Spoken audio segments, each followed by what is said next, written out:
I've started the stream. I just need to get a link, and then it'll be good. Oh, you know what? Okay. Nope.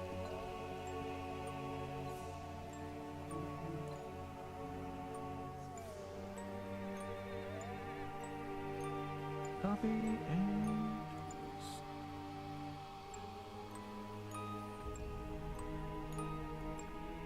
all right. So we pick up the beginning of the Halloween special episode of the FUBAR 5 Bard Shenanigans campaign, Season 2, Episode 11, in the numbering system that Jamie has started on the YouTube channel. At the end of the last game, after you finished liberating the painting from the Thieves Guild, let's call him Wizard, arrived, sent by the Golden Vault to ferry you back to Sigil. Sigil. He said that your regular handler was on a break, or otherwise engaged, and thought he was sent to retrieve you.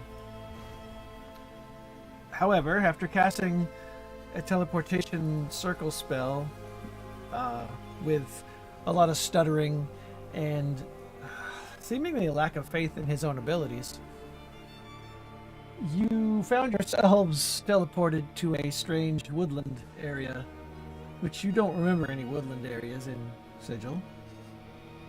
Also, looking up at the sky, you see clouds and not the other side of Sigil, as you would expect to see. And the wizard, of course, said, everything's fine. It's fine. Nothing to see here. You are on a dirt road, damp and kind of muddy. Looks like it's recently rained. And judging by the clouds in the sky, you're probably going to get some more rain shortly. It's also very close to sundown, and you're on a singularly directional road with a signpost that says Claveria on it, pointing in one of the directions. Hard for you to determine which way is north or south, given that you can't see a sun or any other visible light source at the moment. One side of the sky is a little bit lighter than the other, but it's definitely more toward evening, and it's a bit chilly too, considering where you just were. The climate in Greyhawk was much warmer than whatever this is. This is kind of a early spring or very late fall kind of an air, that crisp. We'll say fall. Let's say the leaves are all kind of brown. They're not even the vibrant oranges and yellows and reds you'd want to see. They're just brown. Some orange, but you feel like you're in the 70s. It's so much brown and tan. The wizard apologizes profusely. Says, "Hi, I'm so terribly sorry. I don't know how this could have happened. Perhaps we travel toward town?" With a sheepish grin. I don't know what else we could do, honestly. Very good. Lead the way. He definitely seems like maybe whatever talents he has have been tapped. He is not an expert really of anything. In fact, you don't see any indication that he's a skilled mage. It's more like he had a one-use item that was supposed to do something, and he is now, without an insight check, he is definitely feeling like this is all his fault, and he's now going to defer to the experts. And for some reason, Majesty, Tegan, and Imrion are just like at a loss for words. Well, do you know where we are, at least? On a road to Claveria? Right, but the plane. Maybe with time I could figure it out. I'm afraid I do not, at this moment, have anything to go on. The spell should have worked, I swear. I don't think I did anything wrong. And he's like looking at the now blank sheet of paper that he got the scroll fell from. Well, do you have a backup scroll, at least? I'm afraid I don't. Well, let's head to town and see if we can figure out where we are. Yeah. This sounds wise, he says, kind of looking up at the sky. As you follow the road, the sky grows dark quickly, and it gets markedly colder. Not like freezing temperatures cold, you can't see your breath or anything, but it's got that chill, I wish I had a sweater kind of weather. And I mean, technically, most of you, probably in the bag of holding, have winter gear from your Prisoner 13 mission. Oh yeah, that might be a little too Could warm. be, I and would this guy wonder. doesn't have anything of that sort. Nor does Imrion, actually. And then it begins to rain. Because of course it begins to rain.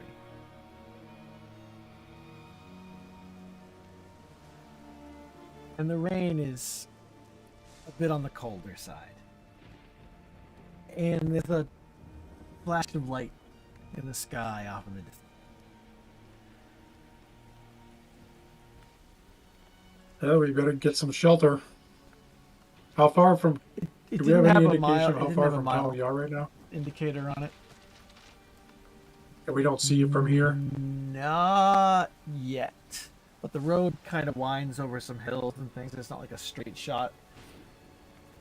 So, I mean, it could be just around the next bend for all you know.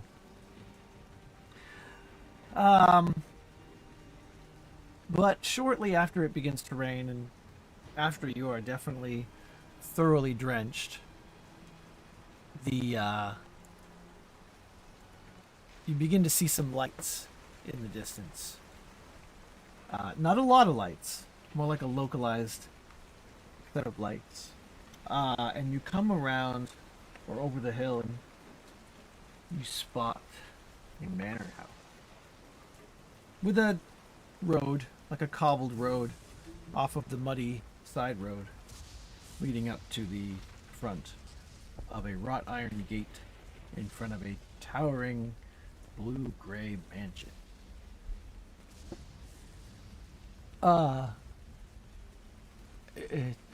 There might be somebody home. There's the wizard who introduces himself to you as Ernest.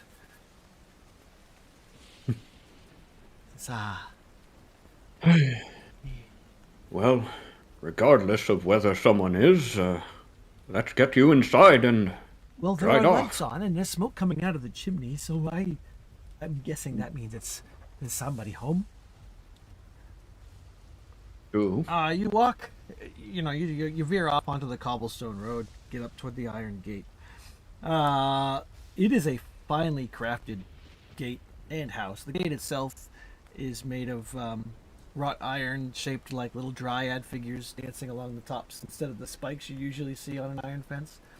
It's very decorative and fancy.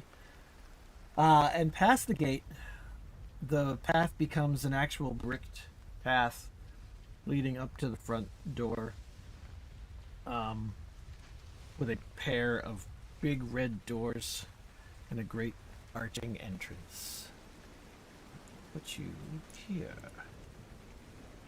Tricky part is I Do have we to see alter a the description. town or anything? No, you do not. Not yet, anyway.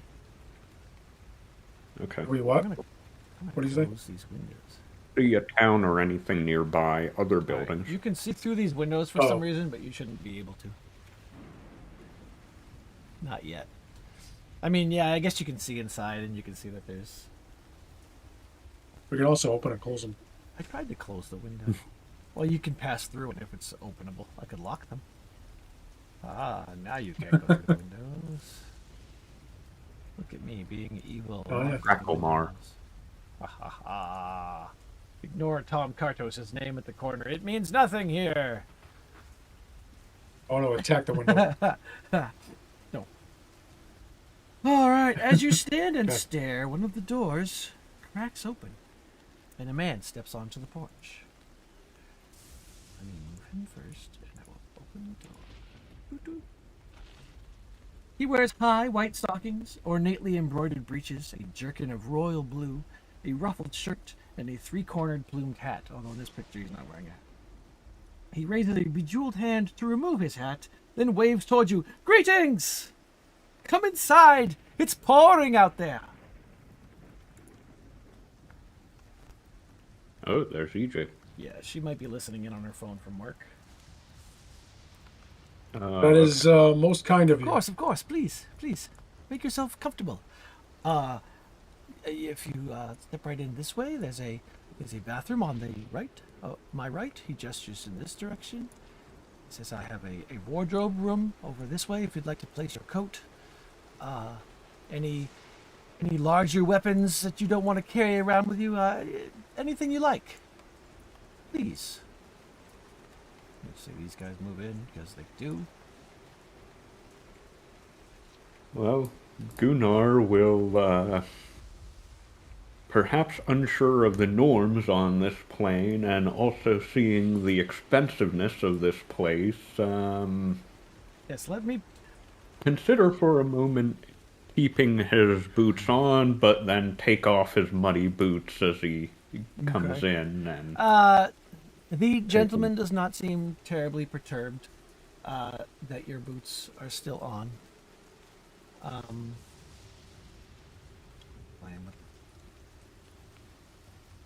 Here a second. Oops, did I just move? Oh, you did. So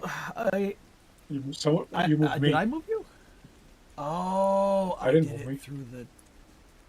I'm doing the same thing I did last night. I have Roll20 open on Discord.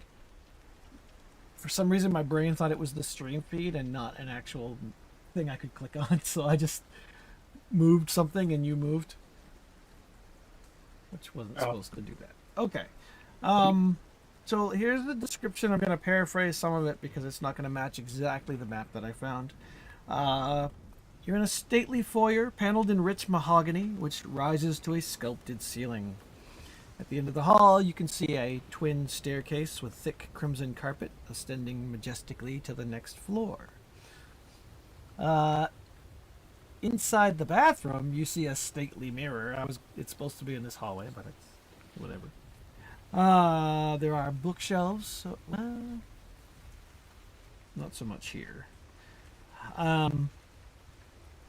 But yes, he waits for you to unburden yourself of anything that is particularly heavy.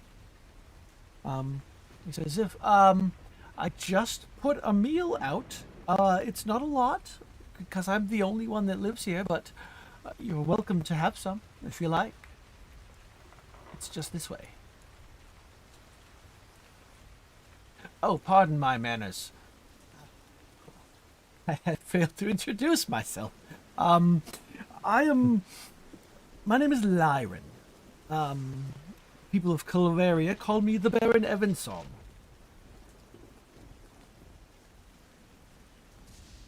Haha. Now we're. Yep. Okay.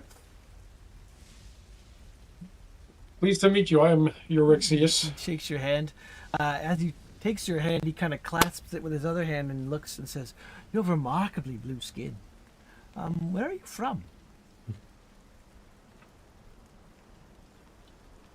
Far from here. Oh, yes? My people. I have ancestry from some of my ancestry, not all of it, from demons or devils or something. Ah, fascinating. That's why I look like this. Are you one of the long-lived races, like the elves and the dwarves? Or more limited, like us humans? No. I live about as long as any Oh, human. that's a pity. Yeah, Please. no. We all gotta die. Indeed. Morbid though that is. Come, please. And I'm gonna move all these guys. Just say that Tegan and Majesty have some seats on the chairs over here. Imrion stands by the window. Well, I must thank you. Go ahead. I must thank you for your hospitality, Baron Evansong. I am called Gunnar Bjornsfeldjensen of the Bear Tribe. At your service. A mouthful, is it not? Depending on where you're from, tell me, do you know of a place called Neverwinter or Luskin? I would have to say that I have never traveled to such lands, but I have heard of them. I get travelers through here from time to time, and they have mentioned such places. Speaking of which, can you tell us exactly where we are? We seem a bit lost. Well, you are just about 2 miles south of Claveria. And what region is Claveria It's in? difficult. We don't really have such a designation, as it were. Okay. You are new here, I take it? Yeah, we're a traveling band that we're just passing through. I noticed your instruments. We got a little That lost. is fascinating. You know, I'm a bit of a minstrel myself. Do I need to make a deception roll for that? Or? Well, I mean, you are traveling minstrels, right? And you are a bit lost. Yeah, but I said that we were just passing through and got lost. I mean, that's not entirely not true. Oops, what yeah. is he doing out there? Yeah, get in here. Well, yeah, I guess in a way. So I would say no, because, I mean, in a lot of ways that is accurate. All right, let me see this room. Who is this? What? That's Ernest. Who's He's your that? little wizard friend. Oh, okay. All right. All right. So this is the combination banquet hall and study. They're supposed to be separate rooms, but this map was too good to pass up, so it is now both. He leads you through a pair of tall double doors and into this elegant hall. There are banks of tall windows, spilling moonlight. No, not even. There's some light. You can see the rain, we'll say, pouring down and hitting the sides of the panes of the windows. In the banked window area, you see a banquet table, and on the banquet table, you see a few plates of food. He wasn't preparing a group of 6 people to show up or anything like that, so he's got it looks like some kind of a roast bird, a couple dishes of various vegetables, a big bowl of fruit that probably rests there most of the time. Everything seems pretty fresh. There isn't a There muffin. are no is there? muffins. No nice warm muffins. It looks like more food than one person would sit down and eat on his own, but definitely not necessarily enough for all of you to feast on. But he says, "Please eat your fill.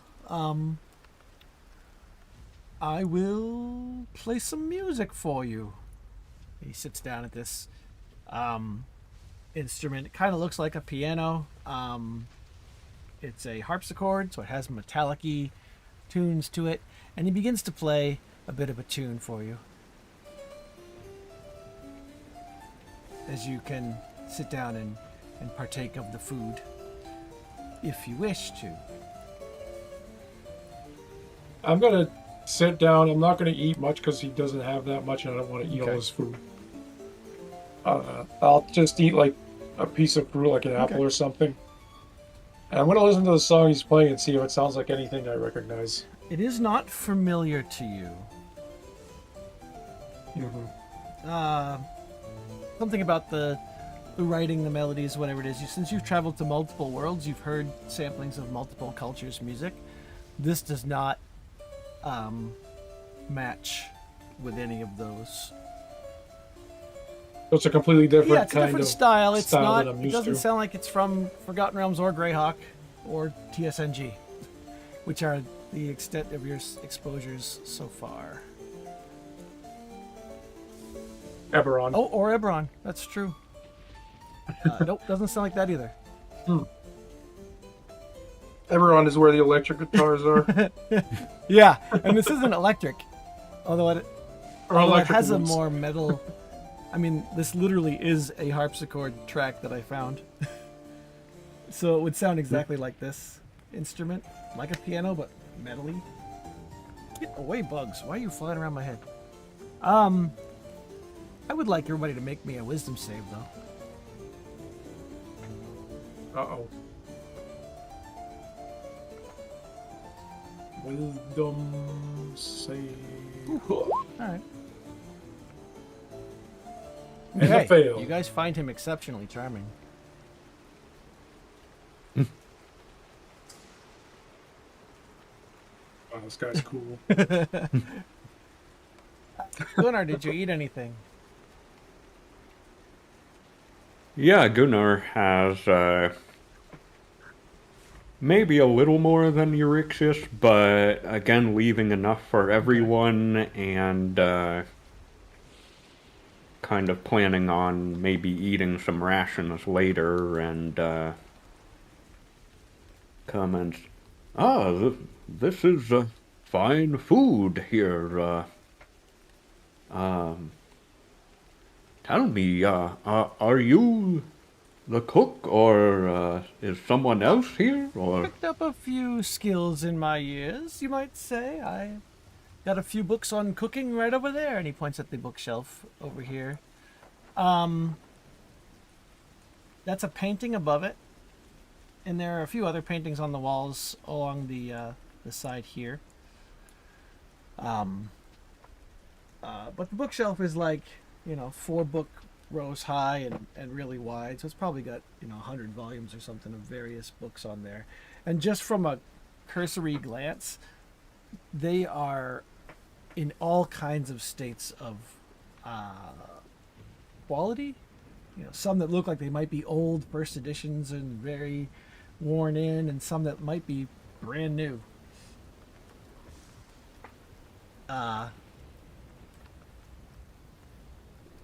I would like you to make a I see. perception roll for me, everybody. Both of you, I guess, is everybody. Every two of you. All 2 of you. Yeah. Woo. Gunnar. Gunnar, you notice that the apple that Euryxius took has replaced itself on the stack of fruit.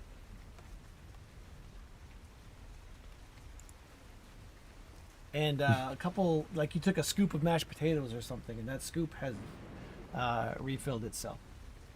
Everyone else has also taken, some samplings of the meat or the vegetables or whatever it is, and the foods are subtle, right? Like they don't completely refill.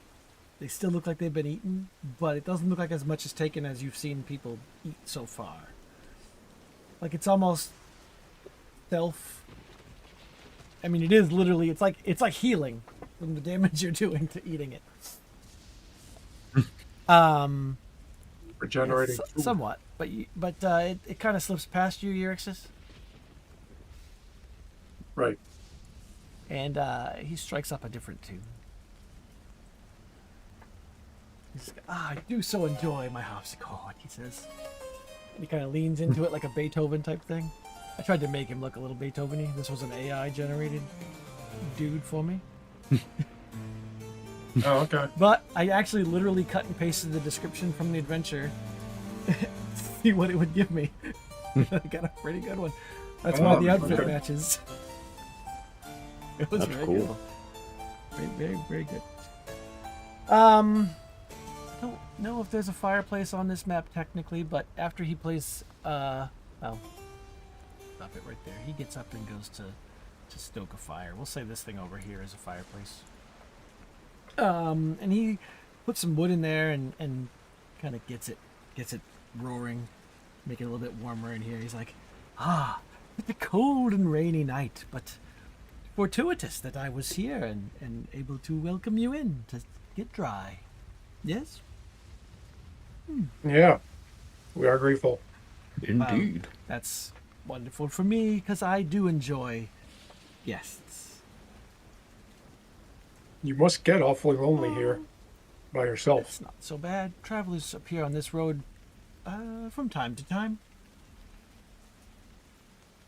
It's like the universe provides entertainment for me, you might say.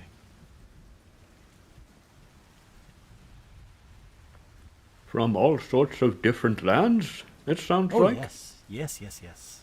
Many, many different lands. And you don't have any family here with you? I No children, no not wife? here. I did once. Back in my homeland. When I was still just a traveling minstrel before I settled down and became the Baron of Clavaria. Uh-huh. Kind of leans into the song a little bit and begins to sing. He says, "There once lived a bard with a beautiful voice and a harpsichord sweet as the sunrise. He played it all day, singing songs of his choice, telling tales to the fools and the wise."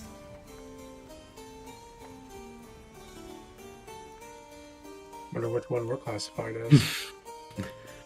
Why not both?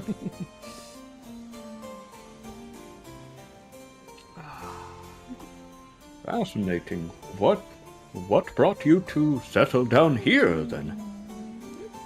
It If was I may a ask. confluence of events, you might say. It's a long and tedious tale, but please tell me more about yourselves.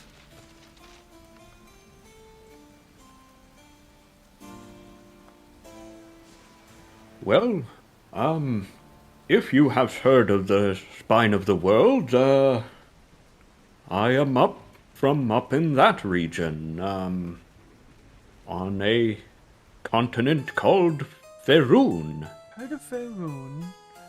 Where that Neverwinter you spoke of is from, is it not? Yes, indeed. Yes, I've heard many travelers come from there through here. I think my last Well- guests were from here, from there. A lot of Fascinating. elves, a lot of long-lived races from there.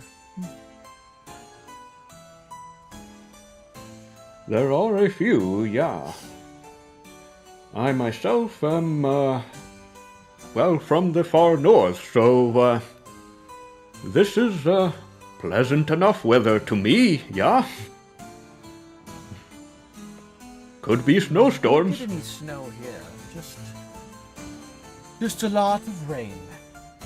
It never gets much warmer than this, you see. Now, for the sake of argument, the other four kind of doze off in their chairs. They eat too much and they get sleepy. Uh-huh. Was there turkey? Yes, it was turkey. He says, "Oh, they'll be fine. It's just sometimes people eat too much, you see." And of course, you think it's perfectly logical because there we go. Thump. Because why would he lie to us? He would never. He's the Of coolest course, guy ever. Jamie will wake up at some point, as will Tegan. But for now, they are snoring away, leaving just the two of you Well- unconscious. You seem a man of many skills. May I ask, do those include magecraft? Because your provisions here seem quite well stocked. Magically so, perhaps. I've dabbled a little bit. in spellcraft. Ah, I see. At that moment, you notice that the rain has stopped. Hmm.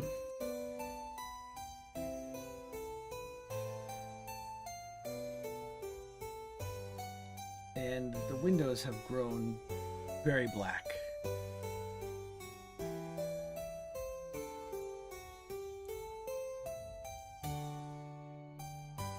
I'm gonna get up and come Okay. and look out.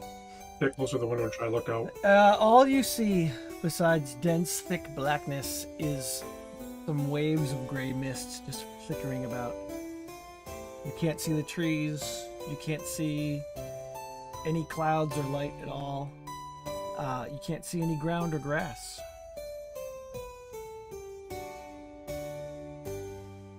I would have said we should probably get going, but it doesn't look like we'd be able to see where we're going. He says, yes, please, make yourselves comfortable and avail yourselves of whatever you want in this room. For this is your home now.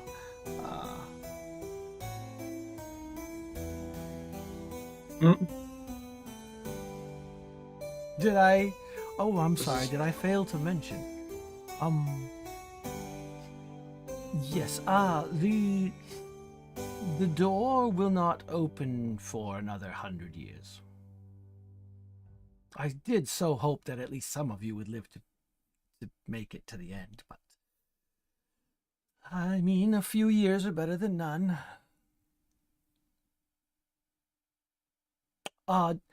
Did you eat your fill, I hope? And as he mentions that, you kind of turn and look, and all the food has disappeared off the plates.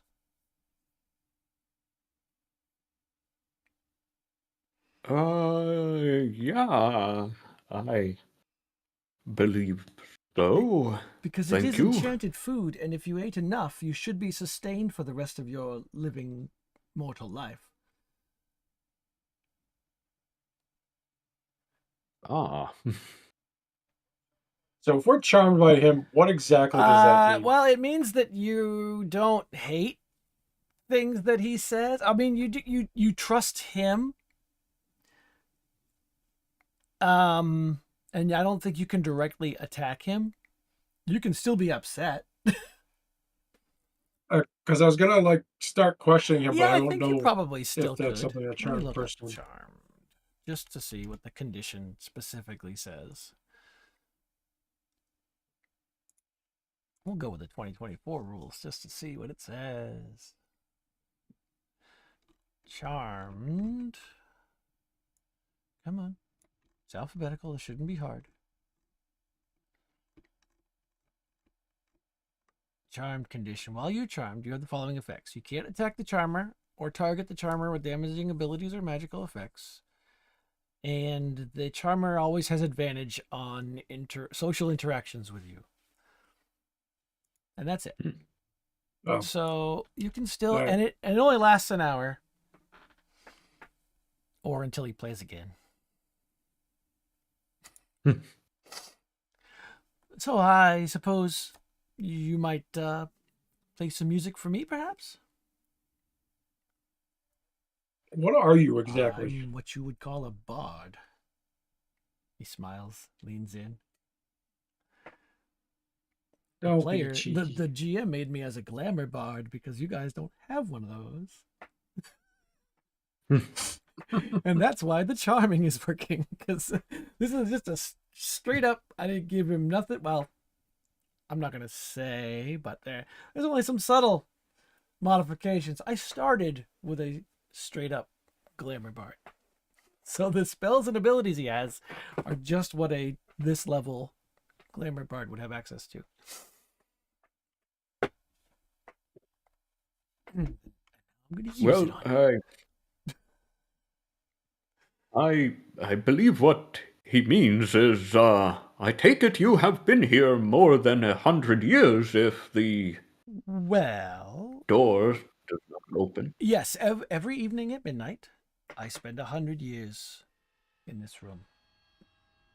And then every morning at sun up, the door unlocks, and I am free to go about my daily business.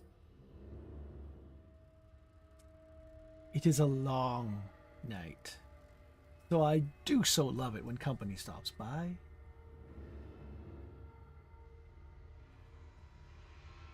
Are you cursed? One might call this a curse, maybe?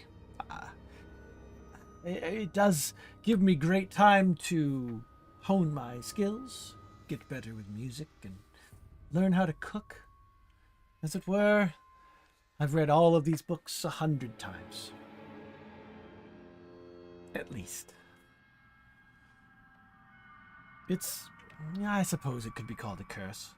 I have tried leaving, and it always pulls me back here. I cannot leave Claveria. Something is horribly wrong with my life, I suppose, but as I said, it's better with company. I had so hoped that you were one of the long-lived ones. He points at you, Imrion. Oh, he might be, and he points at no, he points at Imrion, who's passed out. When he comes to. At least one of you will keep me entertained for a while.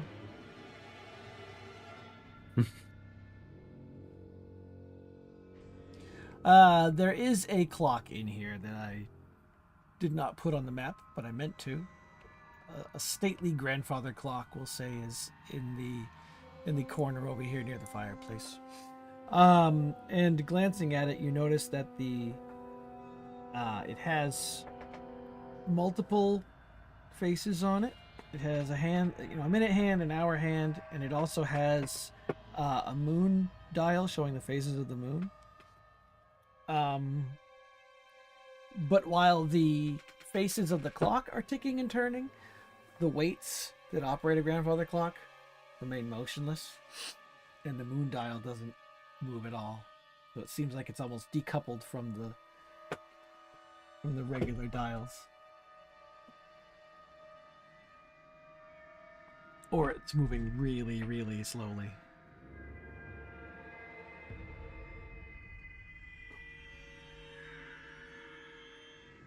Not that Gunnar probably knows much about clocks. Mm-hmm.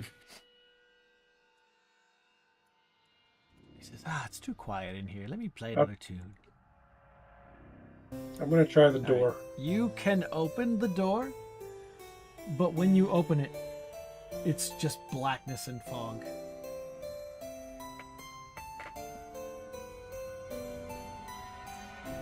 Attempts to step out. As you step out and try to feel for the ground, there is no ground.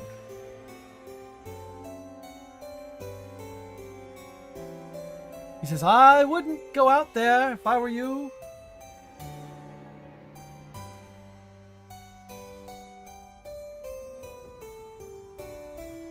Oh, there's nothing out there is now? Absolutely nothing. No one who's ever gone out has ever come back. Well, nothing living has ever come back. He kind of chuckles. Come daytime, I will have to clean the foyer, let's say. But no, there is nothing out there for you.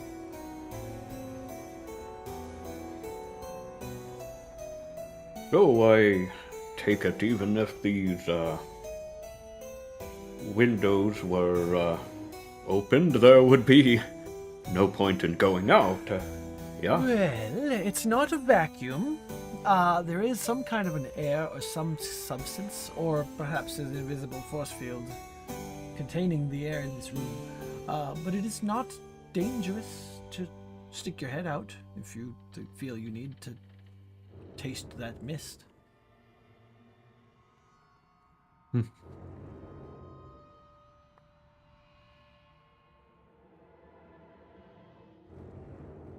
Well, I see. I can only imagine if you were a wanderer by choice, this must be Quite a curse indeed for you.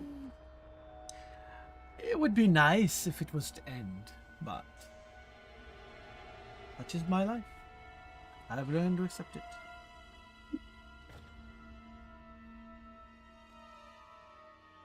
And I can only imagine you have tried a great many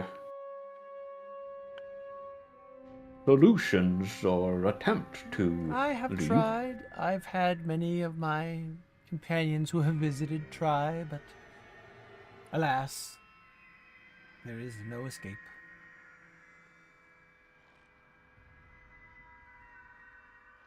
But trust me, during the daytime I have a full and vibrant life. I travel to Claveria, I get supplies for the kitchen and more firewood for the fireplace. And I write music, and I perform for the townsfolk, and they adore me. Are you able to leave during the day or to leave Cloveria? There is no leaving Claveria. I'm afraid. At least I have not been able to leave, and I've not heard of anyone who has left and returned to tell about it. You're welcome to try anything you can think of. But it's to no avail. I know that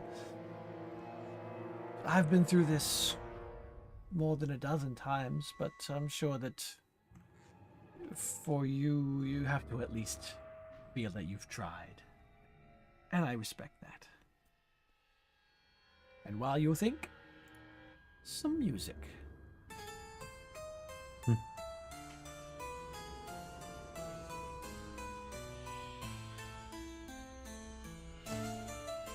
Well, there are many things I have yet to do, but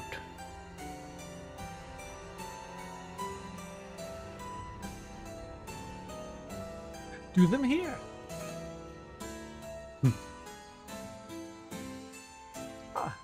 tell me, you said that nothing living has returned. Has anything dead or unliving returned? No one that has left Claveria has ever returned. As far as leaving this room, after the century goes by, I usually have to clean up the remains of anyone who has attempted to leave by the door or the windows.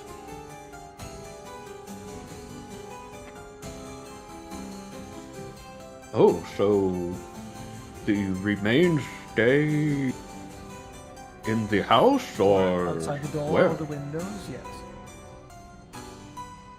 They seem to have passed away and suffered a century of decay before I finally find them.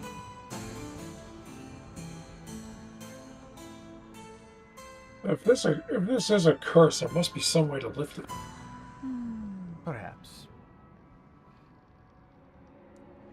Do you know who inflicted this curse upon you?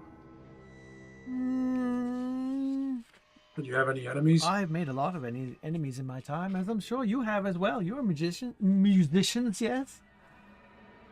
Pissed off one too many jealous husbands, maybe? Offended people with Jealous my wives, lyrics, he says, too. looking Yeah. over at sleeping Tegan. Or husbands as well, I don't judge. Or politicians. Politicians, yes, yes. Oh, I remember my first politician.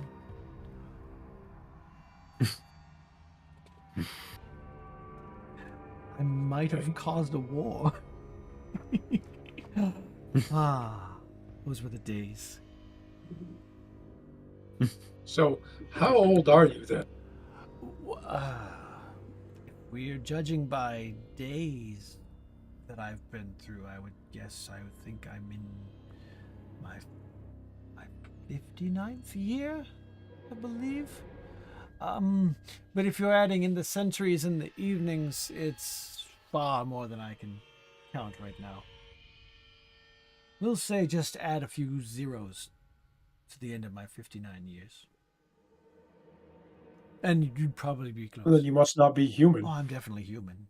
I believe it's something to do with this curse you speak of. As long as I continue to eat my fill of the meals, I should survive the 100 years.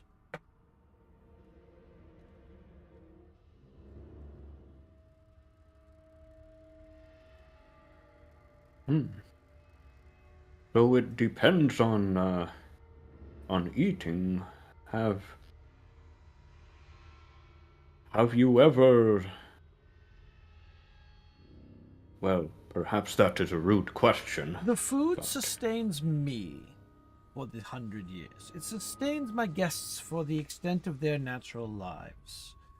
Luckily, you will not need to use latrines while you're here. He kind of smiles and winks at you. There have been a few who have gorged themselves on the feast, but sadly that did not extend their lifespans any.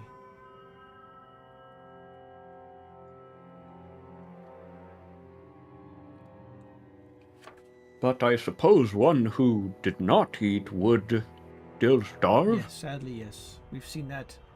I've seen that many more times than I wish to recount. It's not a wonderful way to go, and I'm sure I'm going to watch it eventually with all of you. Unless you have a way to magically prepare food and drink. Actually, no, I'll watch you all grow old and die is what I meant to say. Unless you didn't eat enough.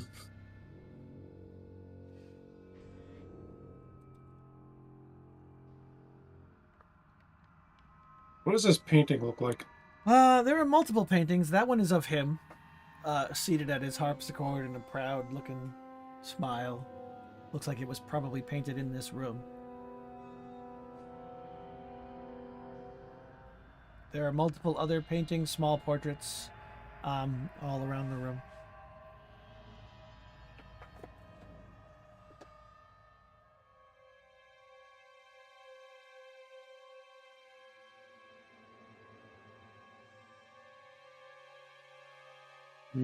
What types of books are there?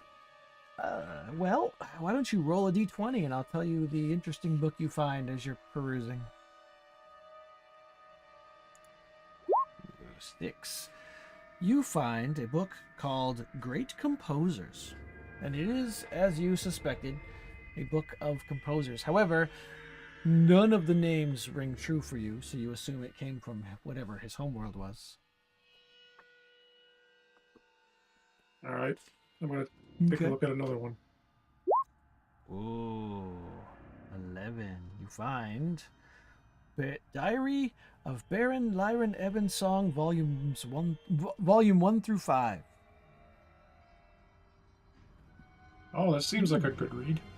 As you skim over it, it details the life of the young Baron Ebensong when he was just Lyron, traveling around a land called Abyssinia, which you're not familiar with.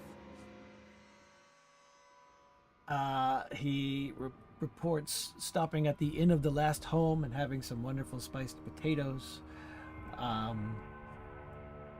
And he talks of... I'm not going to go and make up too much, but as you skim through it, and I'm going to say it's a pretty decent volume, so if you just make yourself comfortable and read for a few hours, or even just kind of skim and hop around, you do see tales, probably embellished, of ministrations of political intrigue, of working his way up the ranks of a King's Advisory Council or whatever it is, and maybe making some questionably moral decisions, getting people killed. And the way he writes, it sounds like he feels he was doing a good thing for the populace and was the hero of the story, even though lots of people got murdered in the process. It is always for the greater good, and he's a hero. And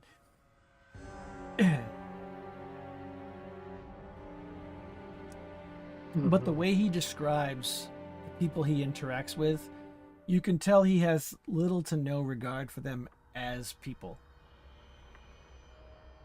Like they're more like pawns on a chessboard, just kind of like, what interesting move can I make here?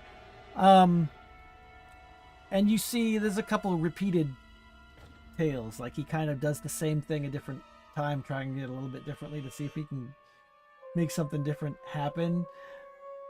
But it still always results in a lot of people getting murdered or killed, or otherwise him getting glorification where he doesn't deserve it.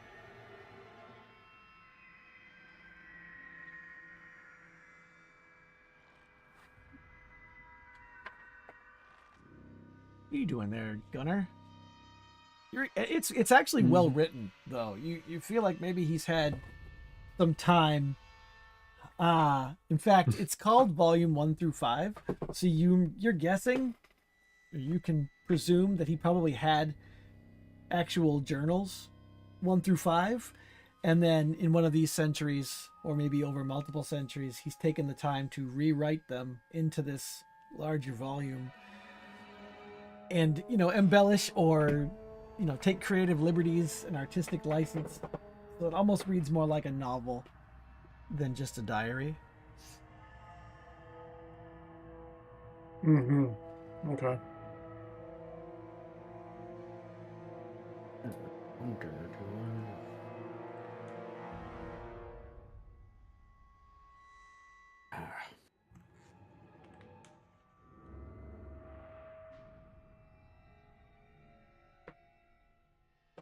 Oh, darn. I wish I had detect magic. You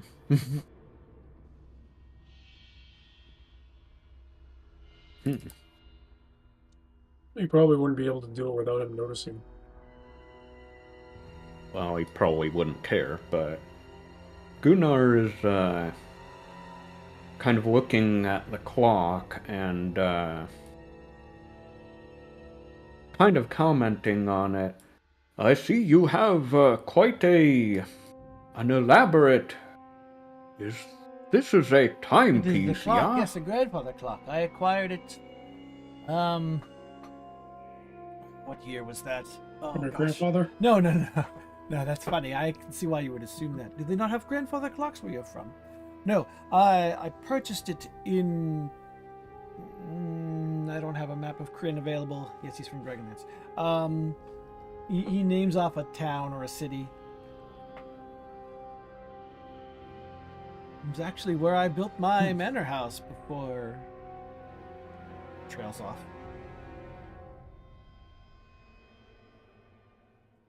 Well, I have never seen a timepiece with markers for.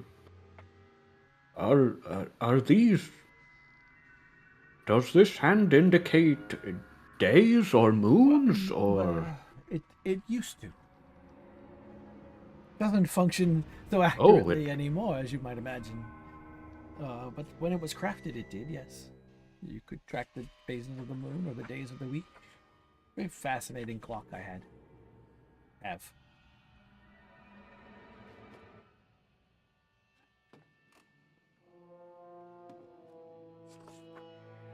Sorry, trying to think how a somewhat uneducated tribesman would think of a clock that may or may not be magical. You say it no longer functioned. Is this a magical item? The clock? No. No, it's quite mundane. So then, I guess I should ask first, have I seen anything like clocks in Sigil or other places? Yeah, definitely in Sigil. Clocks would be very common. Okay. A lot of them powered by water or, other. I mean, this is gear work, and you'd probably see those too, but yeah, all kinds of various different timepieces. Okay.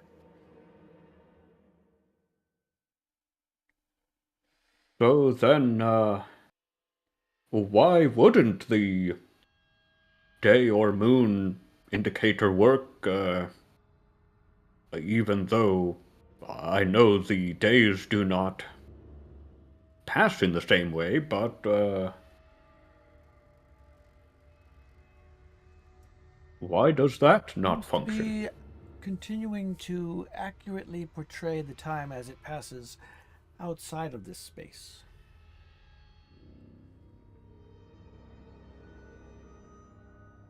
But the hours and the minutes are there to annoy me, I think. But it does help keep track of how many years have come and gone.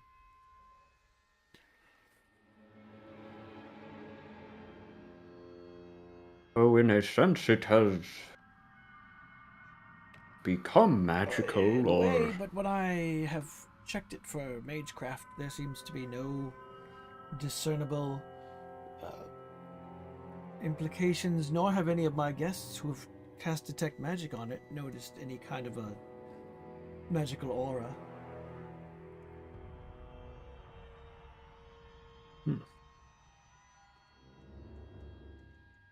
So perhaps merely attuned to this strange Perhaps. place.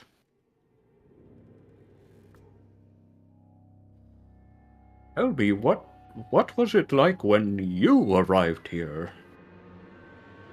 How did you arrive here? Oh, well, that's a funny story. See, my entire house came with me.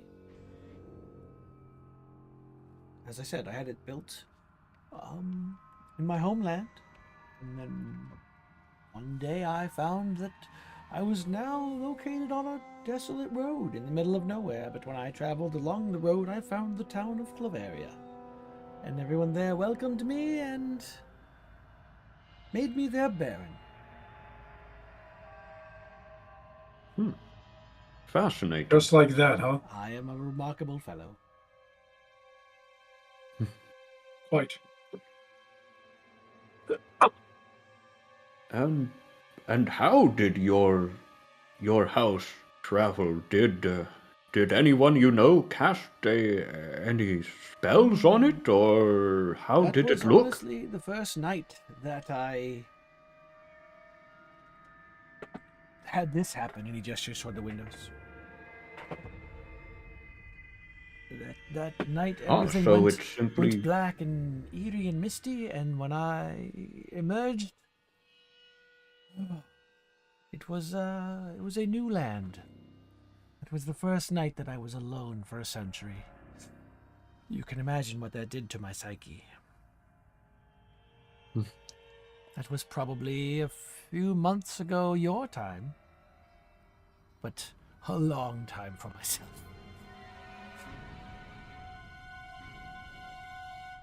Oh, so time is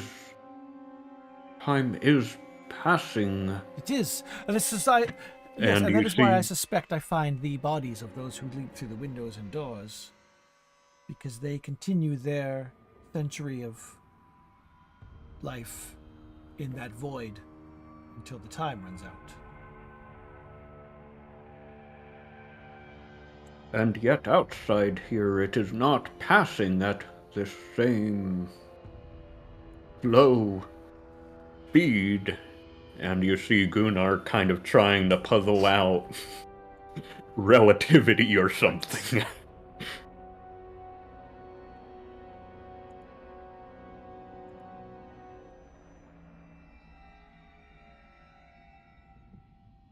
That is quite a realm. I suppose, Gunnar will kind of do, not that it will likely work well, but try an insight check on the Baron as he's asking about the kind of how he arrived here and time Okay, and what are you such. trying to insight? Mostly trying to tell if he appears to be telling the truth or Okay. if he knows anything more about it. Nope.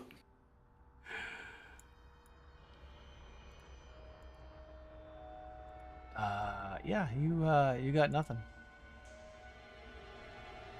I don't know if you saw what Jamie posted, but he's not coming out. He's not going to make it Oh, after no, I all. didn't see that. Yep. In the Barb Shenanigans Okay, channel. that's fine. I did it on a Saturday because I was hoping I could maximize my, whatever. But it is what it is. Maybe he'll watch the game.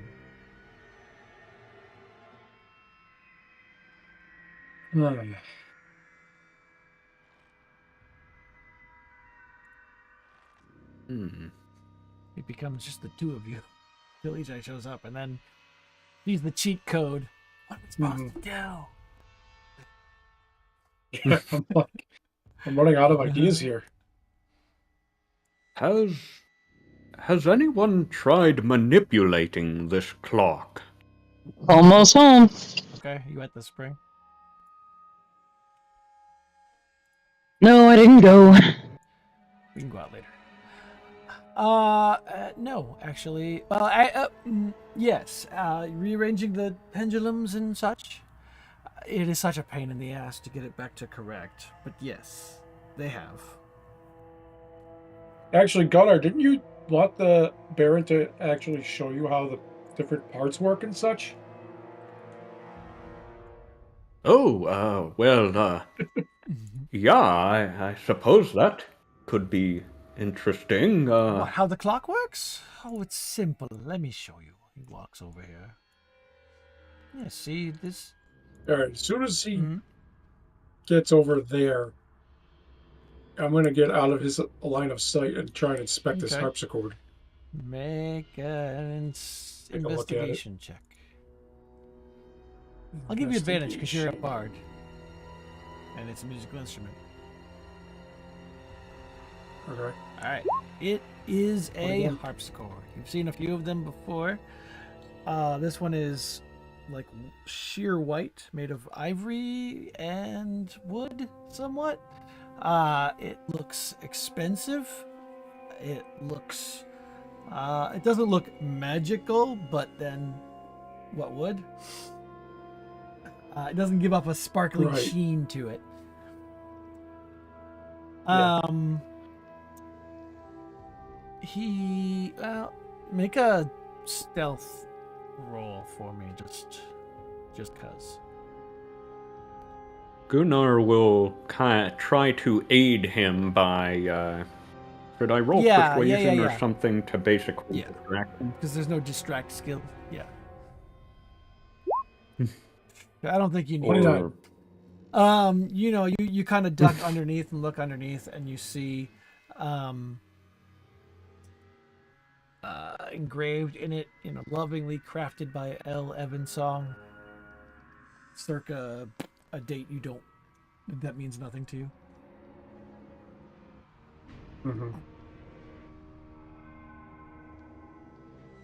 All right. I am going to sit down and attempt to play it. Ooh, all right. Make a performance check.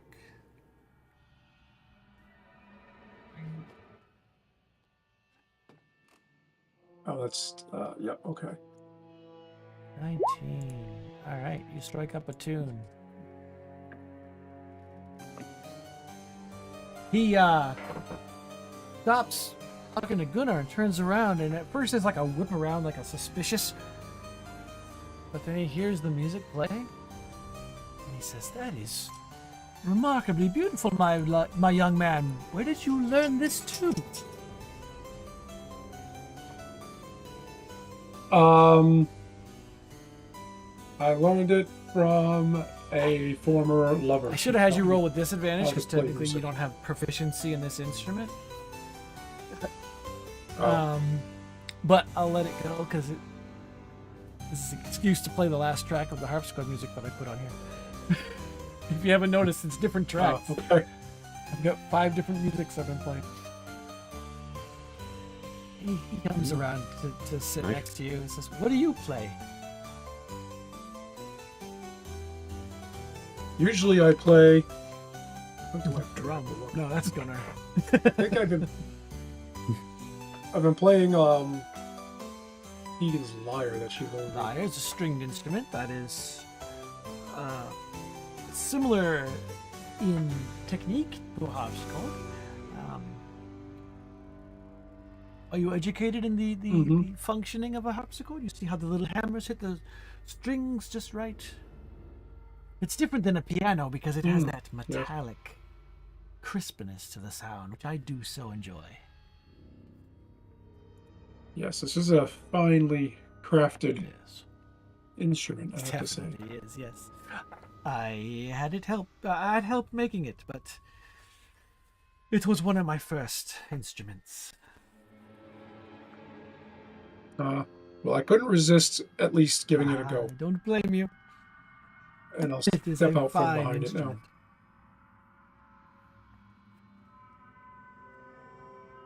Oh, so you crafted it I designed yourself? it, and I crafted a large portion of it, yes.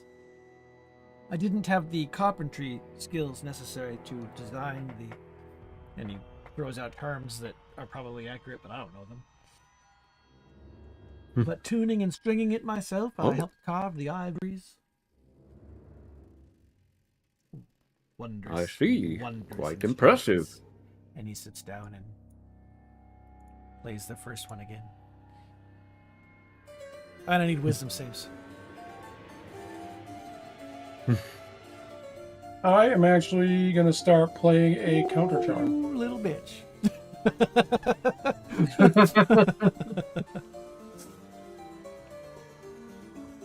So I'm going to link it Yeah. rather Yeah, than trying yeah, to spread yeah. it to you. You perform until the end of your next turn, and... Alright, so you both get advantage on your wisdom saves.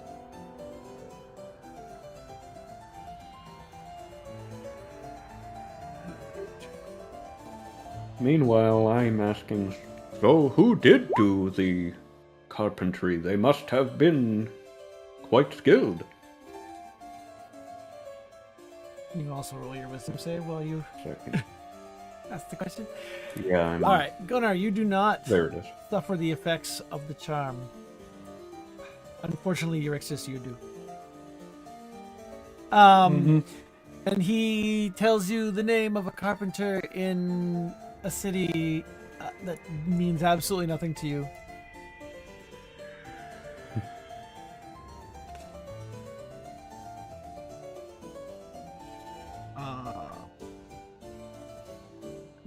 Make a.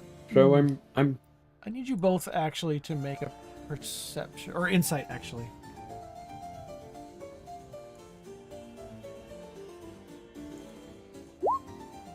Oh. Okay. Gunnar. And do we have a... Go ahead. Do we have a... Like, do we know that... I assume we know that we are being charmed in some When way the hour by this given... expands and you come to realize it, then yeah, you know that there's some charm going on. You're also familiar with bards in general, so you know that this is a thing that can happen. But he's been pretty good about trying to get back to the harpsichord and play another tune within an hour. So it seems like he's willfully trying to keep you charmed. I mean, obviously, perhaps he knows that should you get upset and annoyed that you're going to spend the rest of your natural lives here, you might get violent or something. So he's trying to keep you calm, so to say. Mm-hmm.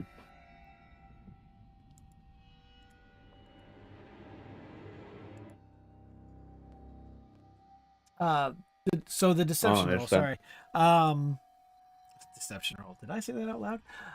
He's leaving something out when you ask him the descriptions of how the harpsichord was made. Like you just caught a stutter when you ask him who helped craft it. He almost started to say something and then detoured onto the carpentry work.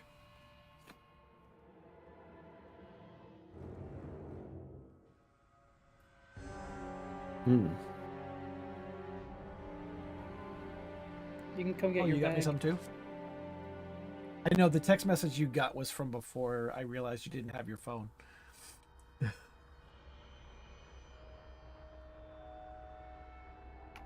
Well, that means I can eat your fish. You got me fish? Fish? Just save it. I'll come down in a minute. While people are trying to figure out what to do. I wish I'd made these into handouts, but they're so long. Alright. Tegan comes too. He says, "Oh, my head. I ate too much. The turkey. Oh, the turkey. Wait, did someone just disappear? No. Okay. I don't I'm think just so. saying things.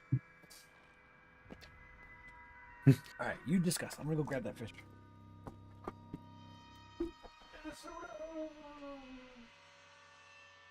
But don't you have food at home?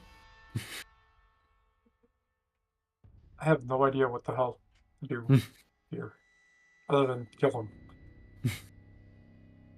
I mean, that is, the most obvious possibility, but I'm not sure if that would, Yeah, I don't even know if that would work.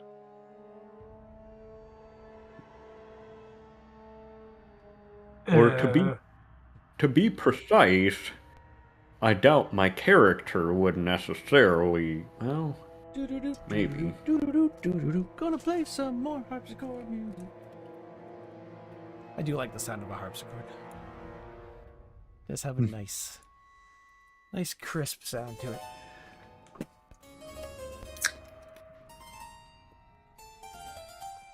See, do I?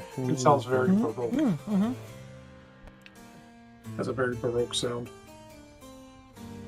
The one that I clicked for you when you were playing was called Whispers in Gothic Halls.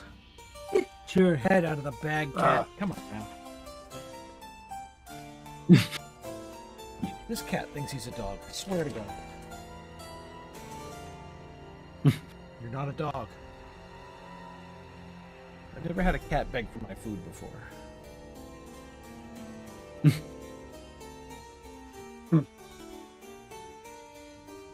Alright, anything else, fellas and lady?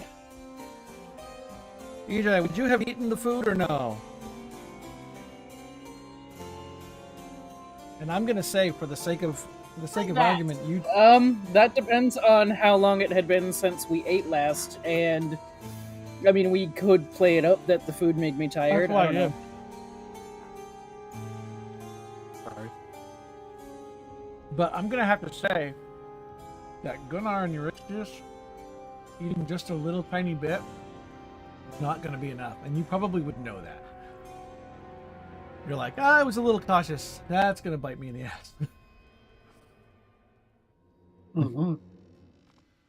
But it's all gone now, right? Yeah, too bad he didn't mention that before it disappeared. Mm-hmm. Probably because if we had, then you would have bolted for the door instead of eating.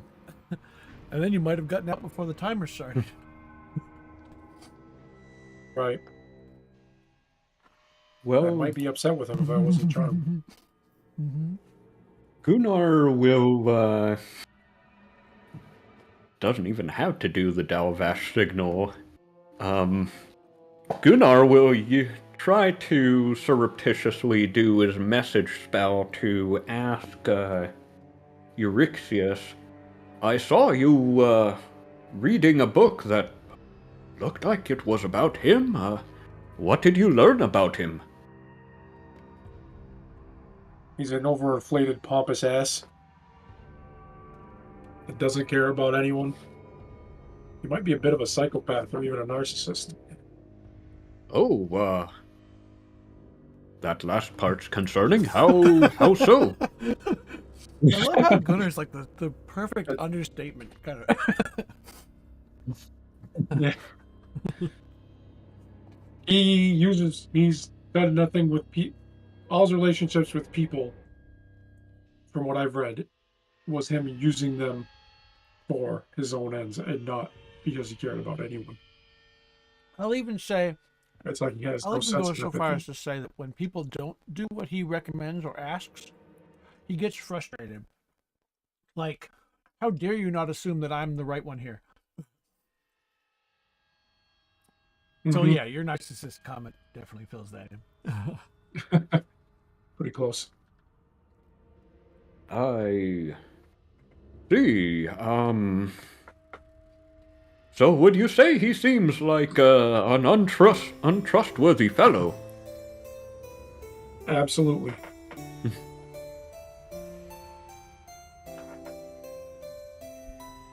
See. I wouldn't trust him. Well, He's pretty good. cool, though.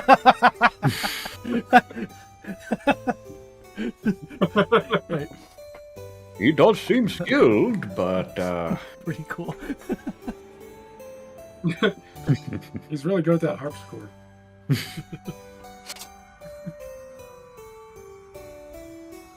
meanwhile, Gunnar will go over to Tegan and say out loud, "Well, good, He looks at the clock. Evening? Morning? It's actually almost evening. morning. In fact, you're probably getting kind of tired at this point.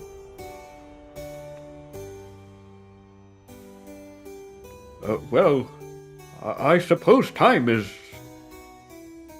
complicated here, but did you sleep well, Tegan?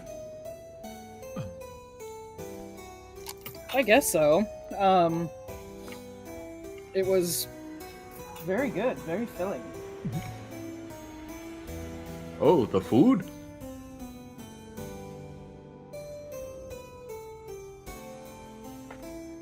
So I take it you did not hear anything of his explanation of where we are and time.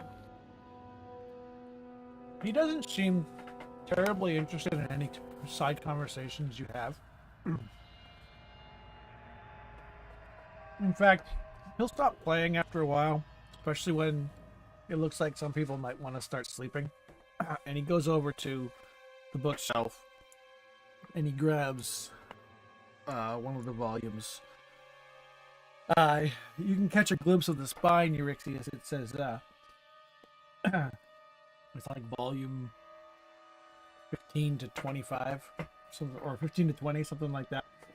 And when he opens it, it's mostly blank. And he grabs a quill pen and he sits down and he starts jotting something down.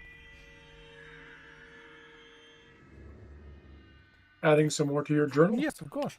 I have to describe you fine folks in your visit. I give Gunnar a kind of quizzical / worried look.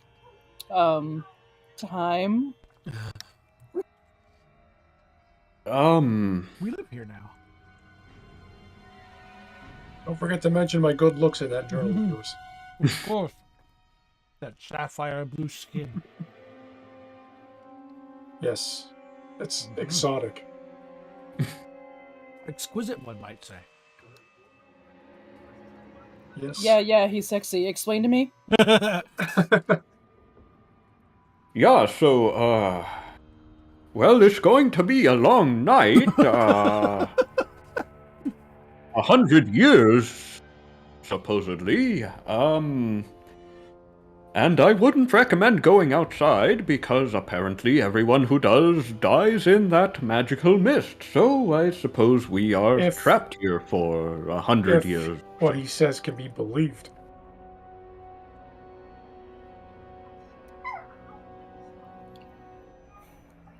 But I did try and stick my foot out the door, and there didn't seem to be any ground.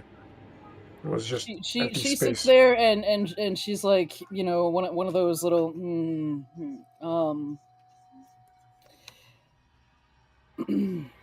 I'm not gonna spend 100 years here with him. She's pointing to Majesty.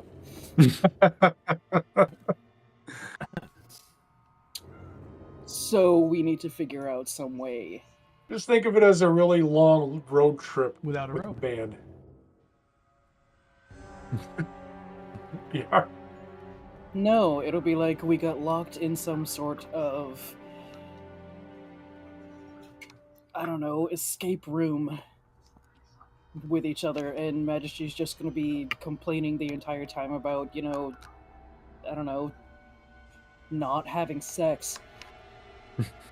Mm-hmm. No, Well, you might try and seduce no. the Baron. Oh, you could attune to your magic items. Sure, let's Got let plenty of him. time for that. Let's let him seduce the Baron, and we can try and figure out a way to get the fuck out. None of us are going to last 100 years. No. And I Well, got Imrion might, because he's an elf. shit to do, and I have a date You next do? week. So On which world?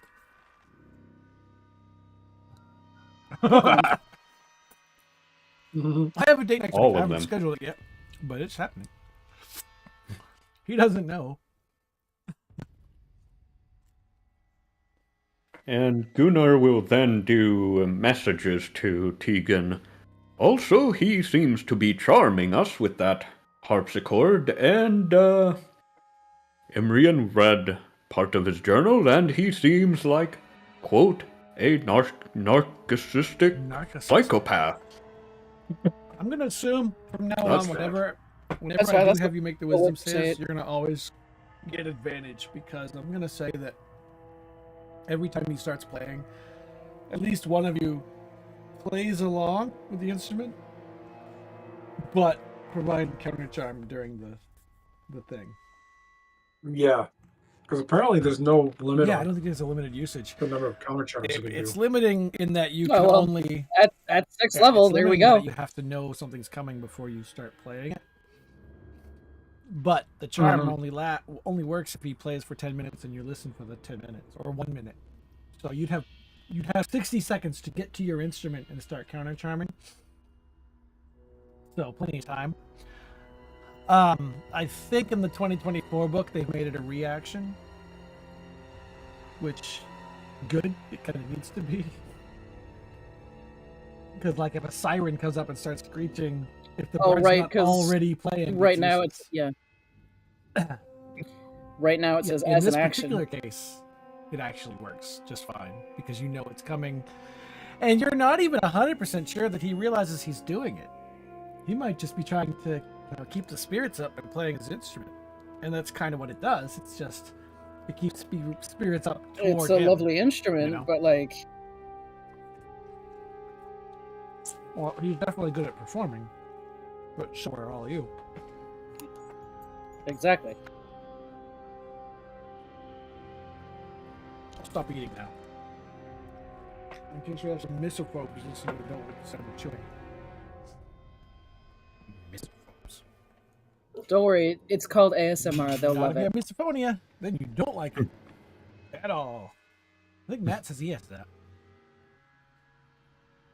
So yeah, I'm definitely going to, be counter charming or any Okay. of my other part of eloquent.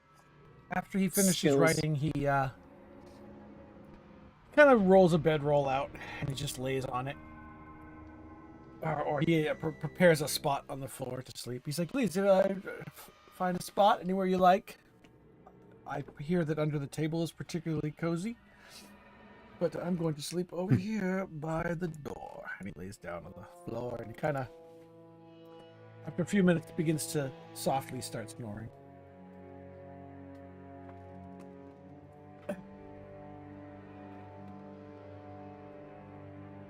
How long does the charm last for?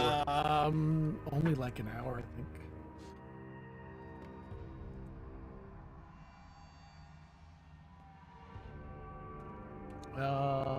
Yeah, 1 hour. Or unless you take damage. Well, Gunnar will whisper to the others, well, I'm a little tired after however long that was. I might take a nap myself, but since you had a bit of sleep, Tegan, could you keep watch? And Euryxius, perhaps you could see if he has something interesting in his pockets. Well, yeah, I'll keep watching. There's a lot of books here. I guess I'll keep myself There entertained. are a lot of books. If you would like to grab a book, roll a d20 and I'll tell you what you find. Perhaps you could learn something from his later diaries, from what perhaps he has described the escape attempts of previous visitors and what has I'm gonna not worked. say, Are all of his memoirs like together? well, I'm gonna say that Euryxius saw the one that he was actively writing in, and also he found the first volume, so he can point out to you where it looks like the journal volumes are. So would you grab volume 2 or the second volume, or would you grab the most recent?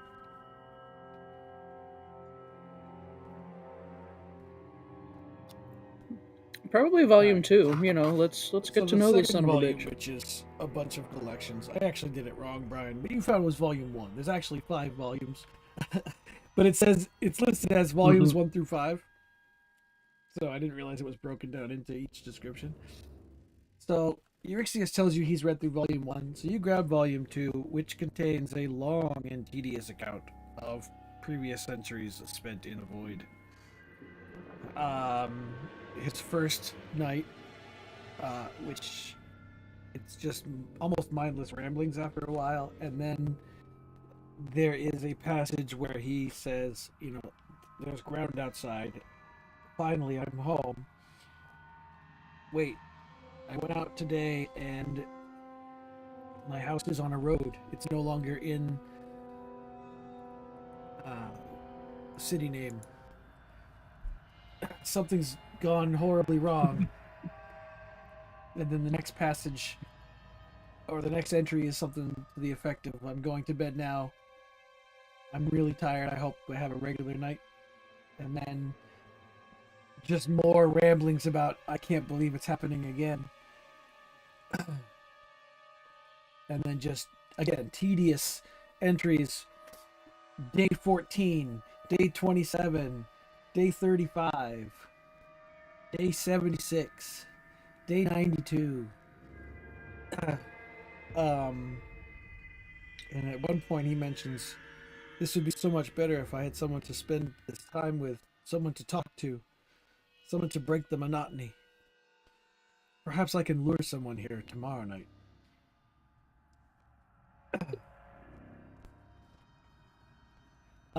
And then there's another entry. New people came to Claveria. I sent them an invitation to a banquet. I hope they accept. And then again, it goes into that they showed up. And then every entry throughout volumes 2, 3, and 4 continue to just be people showed up, or he lured them there, or they were passersby on the road. But most of the nights, he has had someone there with him. And most of the time, when they finally all die of starvation or old age, he, you know, gives up to, well, now it's the madness time. Now I get to try to while away another 70 years before I'm able to find more passersby. He never calls them victims. Guests. Uses guests a lot. Company. Narcissist. You get to volume 5. The entry prior to, or a couple entries prior to the night that he is writing down about right now. He says, Wheel Sun 5, year 27 of Flock Time 3. Today I slew them. I cannot help feeling sad, not only because I must now face the next 73 years alone, but also because I had developed an affection for Lady Windle and her retainer Ranau. Even so, they had come too close to discovering my weakness. While my back was turned, the dear lady in her desperation raised her own club to bring about my ruin. I, however, wrenched the bludgeon from her lily hands and brought it to bear on Ranau, bringing him down with one stroke. Then I drew my dagger, a far more humane weapon, and sank it deep into her lovely heart. And the last entry is, At last, the sun has risen. My calculations this time had slid only a fortnight. Immediately I summoned a messenger boy up from the street and offered him an orb for the news. He said... No, I'm not going to read that one because it wouldn't actually pertain to this adventure. Because you were supposed to get an invitation as well. I kind of changed that. And that's what this caption is about. He does say, I'd never want to spend a century alone. Ah, here comes some passers-by on the road. I will go now and invite them in.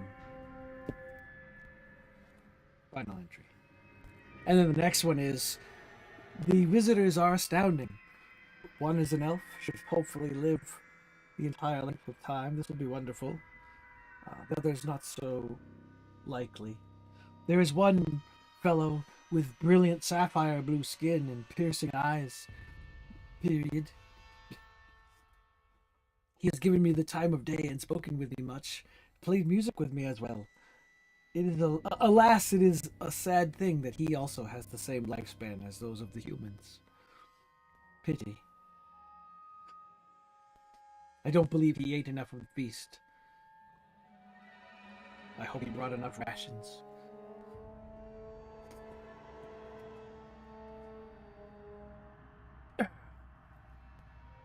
Meanwhile, Euryxius, did you want to do something? Yeah, I want to take Gunner's advice, and once he looks like he's down to sleep, I want to carefully rummage around his pockets and such. Sleight of hand? Yes.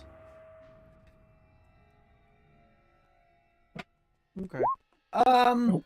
You are trying ever so gently to get your finger into his pocket to see what's in there. And you kind of misjudge your angle of attack, and you accidentally put too much pressure on the pocket. But instead of pressing into his skin, you pass right through him.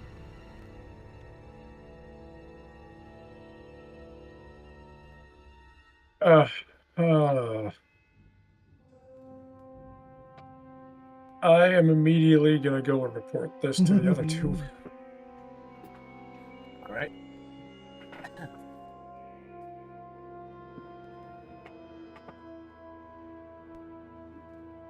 Your hand passed through. I was going to say, maybe we have to kill him in order to escape this place. But it looks like he's already dead.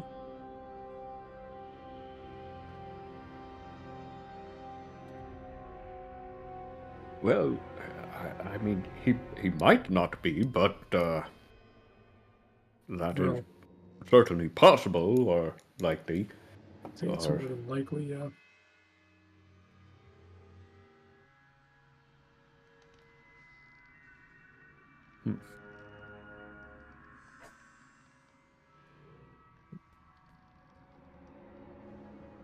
Well, it does seem like it would be rather drastic to kill him anyway. But, You have any other ideas?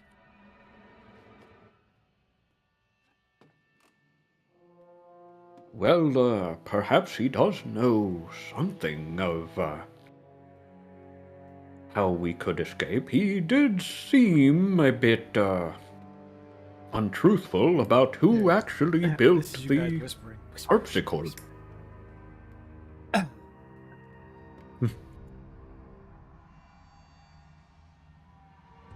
Tegan, you find one more book The only near thing the journals that might be interesting. I'm gonna be generous, because it would probably be in the same section of the shelf, which is a book of his poems. Sorry, go ahead and say what you were going to say. So far, I've found out that he has a weakness. He had said one of the other people that he had trapped in here came very close to figuring it out, and they had drawn a club and they were aiming at something. It said him. She said she was going to bring it down on his head. And then he disarmed her and hit her partner with it. Um, so then apparently he took it away from her and hit her partner with it and then stabbed her in the heart. So doesn't say what his weakness is though. I should probably It find also some notes. implied that he can make contact with people. Assuming Euryxius told you that he just passed right through it. Yeah. So what do we know about creatures or things that can go corporeal or wherever when they want to? I don't know much of anything about it. Because like it wouldn't be a ghost. Ghosts can't become solid.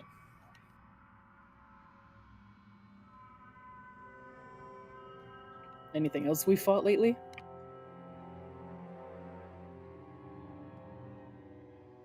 Well, could we make like an Arcana check to see if we know of any such creatures or spirits or whatever? Sure. Although me, the DM, doesn't necessarily know of any.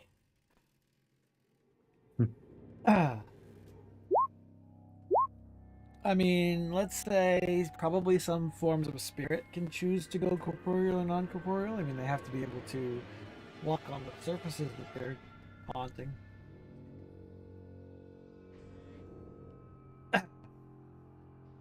Could also be part of whatever this curse is he's been describing.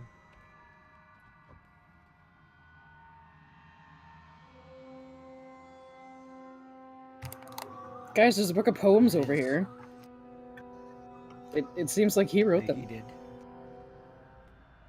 There once was a man from Nantucket. Wait, what? So you find two pieces that stand out. The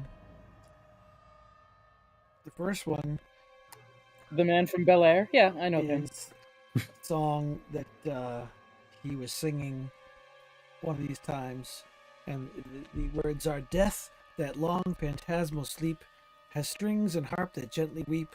When plucked, let its sound ring again, like droplets in the springtime rain." I had to adjust how I said again to again. "Stay from my heart, though thou dark beast doth live with me, doth share my feast. I will not give thee leave today to crush my precious keys, not least myself with your foul fist and flay. Music gives me life, though life be long and tiresome. If I could not sing and play, I would die, and bitterest of all songs, the song of death would end my days. I draw my power from you, dear friend, your plectrum tones like heartbeat strums. Were you to meet untimely end by hands of those who've shared my bread, they would in their smashing send me too to live among the dead." Is the first poem. The second poem, which he started to sing to you, you heard the first few verses and then he cut himself off before he finished, is titled Ode to Lyron Evensong. "There once lived a bard with a beautiful voice and a harpsichord sweet as the sunrise. He played it all day, singing songs of his choice, telling tales to the fools and the wise. But the people who heard proved too stupid to heed the truth in his eloquent singing. The bard, recognizing their terrible need, set to teach them mortality's sting. He slew philandering husbands and wives, and killed to stop babies from crying. He poisoned the rulers who led greedy lives, maimed guards who were guilty of spying. The blood would not wash from his fingernails there, though he scrubbed with all of his might. As he played his harpsichord all unaware, he was sent into eternal night." Well, I think it's clear what we need to do. It is a beautiful, beautifully crafted instrument, and I almost hate to destroy it, but I think that's the key. Perhaps we could just, threaten him with it. I mean, perhaps it's, what is it, metaphor? An anagram? I mean, metaphorical? Death? Or... How would that be metaphorical?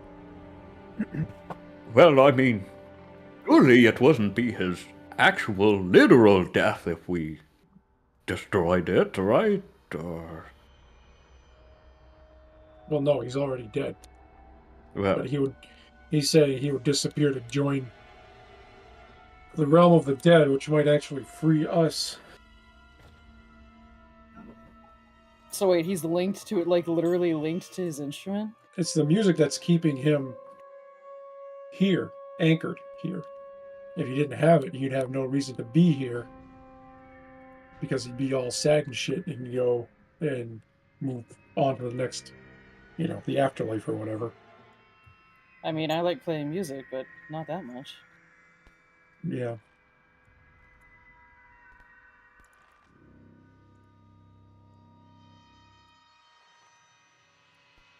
well, Could again, we could we try to damage it while he sleeps? Pluck a few strings, maybe? No, Brian's already played it.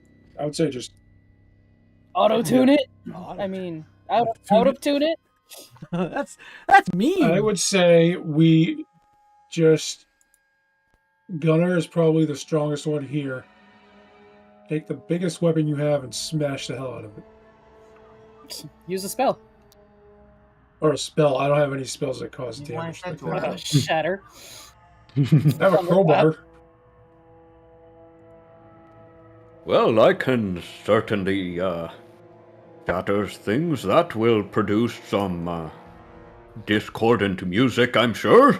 But Well, we'll be okay. are you sure we shouldn't just threaten him with its destruction first? But what would be Maybe the point of he'll that? tell us a way out. If he does it, we're still going to have to destroy it. So you might I as well mean, just skip right to the chase.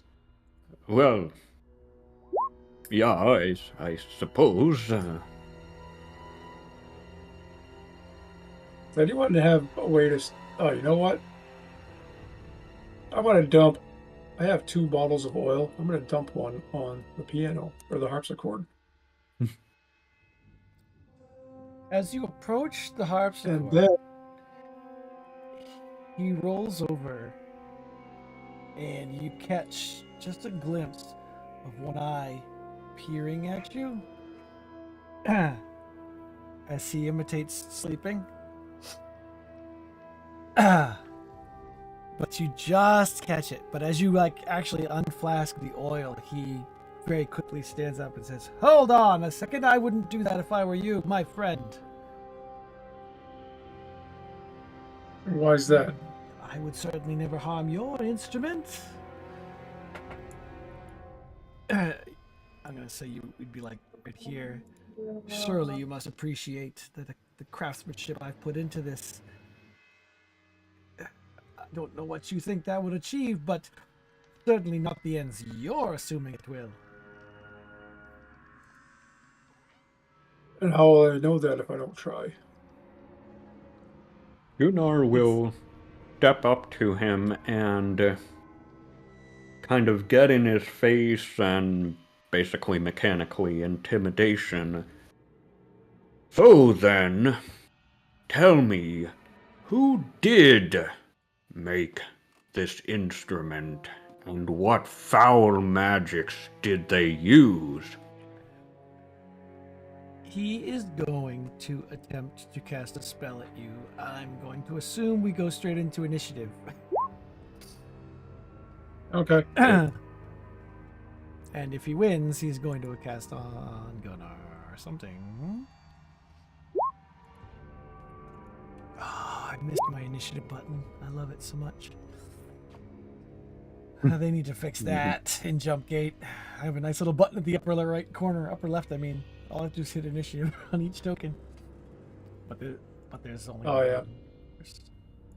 All right, Gunnar, you see that he wants to cast a spell on you, but until it's his turn, you won't know what it is. So do you have an action first? Too bad. Well, I guess counterspell is a reaction anyway, Yes. but well, if if mundane intimidation doesn't appear to be working, then Didn't mean to click I that. suppose I can use some magic of my own. Here. So I will cast fear on him. Creatures wear spheres. Each creature in a 30-foot cone, but you can get him in a cone without hitting anybody else. Wisdom save spell DC 15. Let's see, is that worth using this? Nope.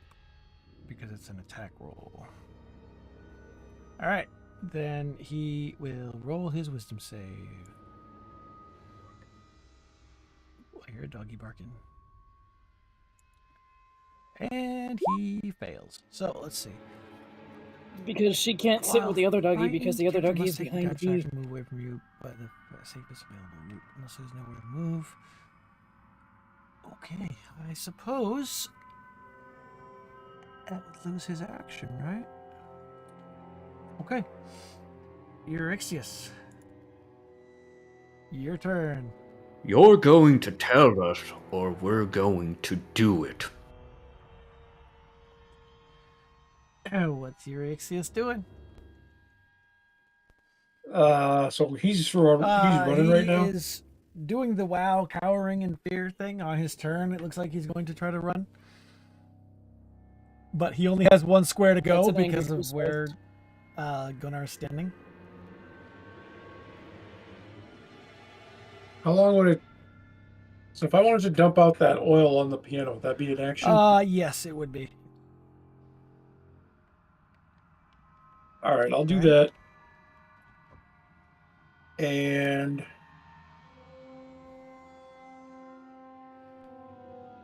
yeah, I guess that's it. And then on his turn, he backs into the corner and can't do anything else because it has to be his action to dash. So you can't get a free attack on him.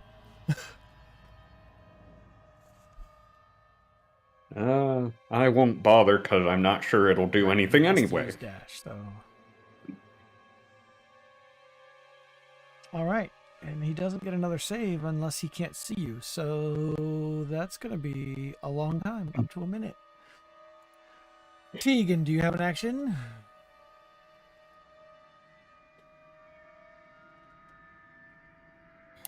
Well, let's see. I got a lot of potential actions. You know, Doesn't look like I have a way to light Witch this on Bolt, fire. Eldritch Blast, Acid Splash. Mhm.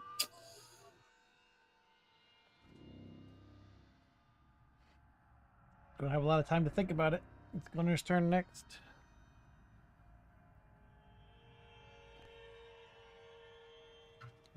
With your eye. Let's see. I think maybe. Oh shit. No, I think I'm gonna do Eldritch Blast because Witch Bolt takes concentration and he might try to attack me. Him or the harpsichord? I'm gonna say at the harpsichord, and hopefully that whatever this does will interact with the oil that has been. It's not fire poured damage, upon so it. it's not going to ignite the oil. It's force damage, so it's just like a kick. No, it's Right. forced there. Well, well, then in that case, if Eldritch Blast is wait. It's like a magic missile. It's just force. There's no spark to it. No, well, I was thinking. No, I'm not going to do Thunderclap either because that will deafen Yeah. all of us. Thunderclap. Especially in this room. Okay, like- nope. Okay. Eldritch Blast. Just like the Hulk. We're going with Eldritch It is Blast. an inanimate object, so it has an armor class of 10. You might have a tinderbox. She'd have to fish for it. All right, you fire your Eldritch Blast. It hits the harpsichord, and you see Lyran go, "No! What are you doing?" Gunnar, your turn.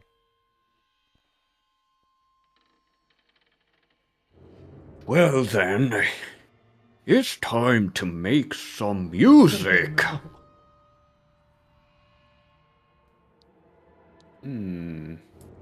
Yeah, I don't think I'll upcast it. I'm going to cast Shatter in the corner of the room. Objects. trying to basically make it not hit us. So yeah, basically casting it on the wall so that it will hit the harpsichord, but not us. Okay. All right. Roll your 3d8.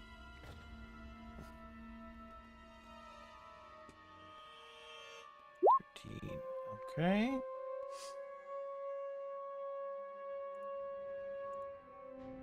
It is taking some damage for sure. And it is marring its beautiful looking frame. You monsters. Alright, we've done what? 13 and 4. Edo, do you get 2 missiles at your level?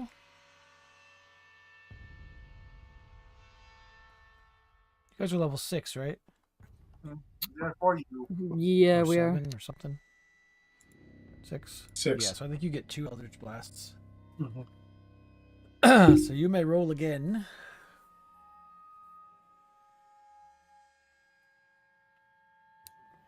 Oh yeah, 2 beams at 5th, Yeah, I and thought it 3 was beams at 11.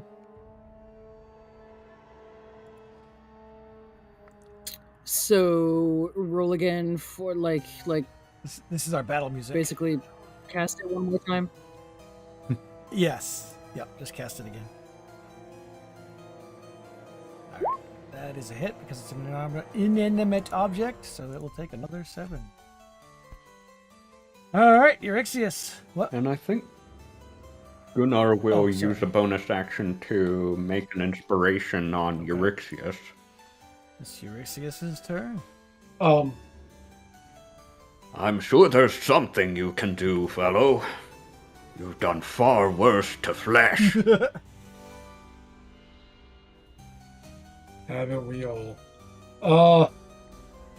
How does alchemical fire work? I Alchemical have fire? one. Is it like a grenade? Like I throw it at like something on I'm fire? looking it up now. Alchemical. Where did you get that? I don't remember, but it's on my. It's in my inventory. Alright. Let's see. It's a wondrous item. No, that's a book. That's not it.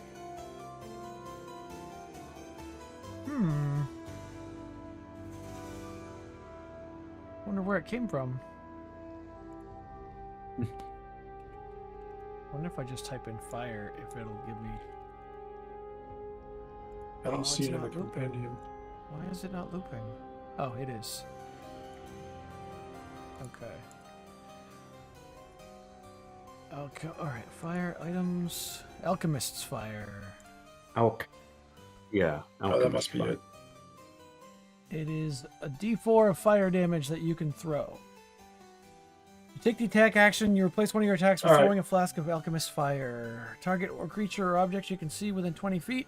Target must make a dex save, which it doesn't have a dex right now. So I will just let you, well, AC 10. So just roll a ranged dex attack. Roll Yeah. an attack. So a d20 plus your dex bonus, basically. Or just click on your dexterity. That'll be enough for me. I'll click on my hand crossbow. That'll give me an attack, and then Well, you wouldn't be proficient in it.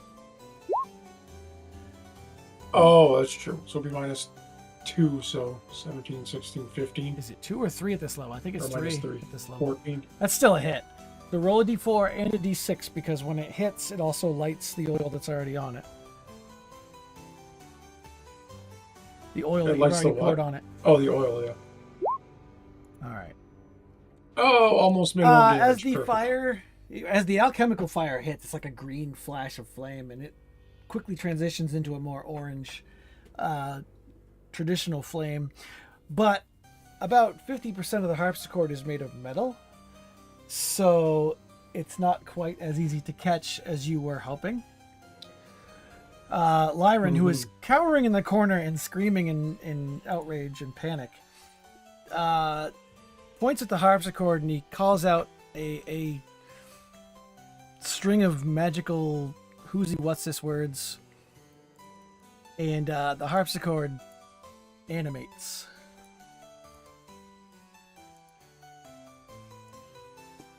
And now has its own initiative. Oh, And it will go right after him. So we'll give it a 10.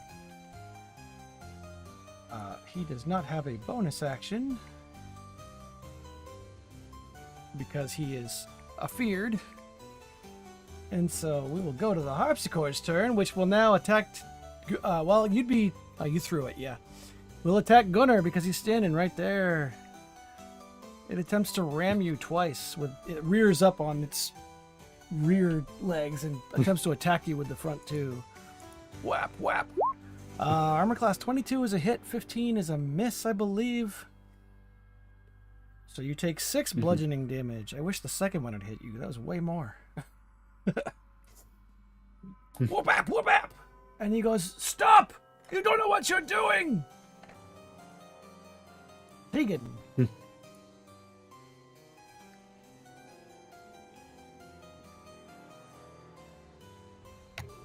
Why can't silence be cast upon just one creature? That's not how it works.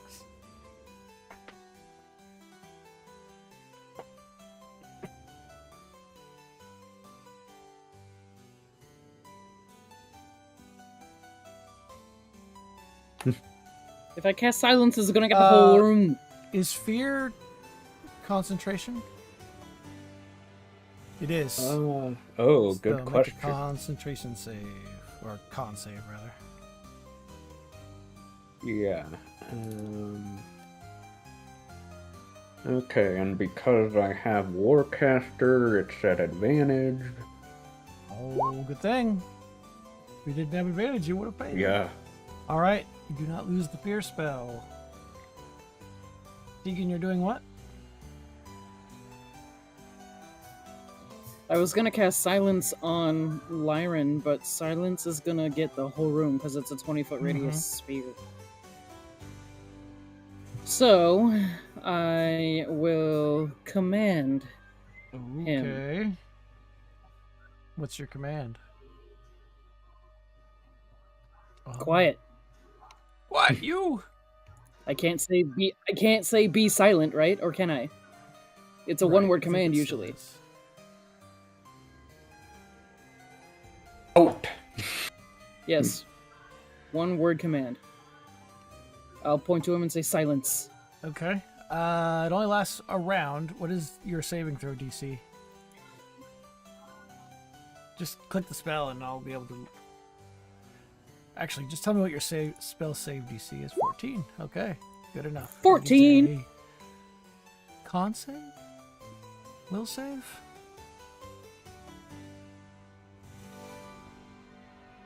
Wisdom save. Okay. Alright.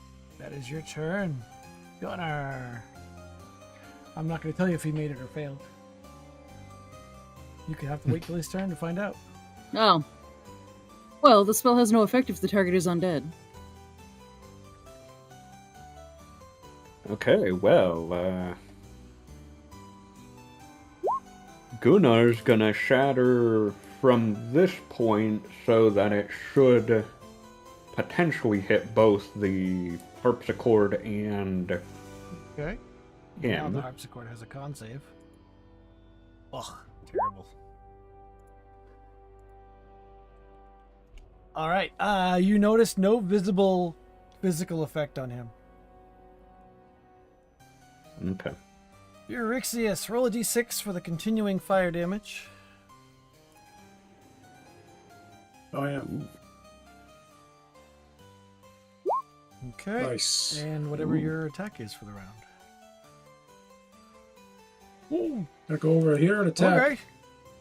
Twice with the rapier or once I'm with the gonna dagger. actually have to say that you can't actually stand behind there because the harpsichord is still that size.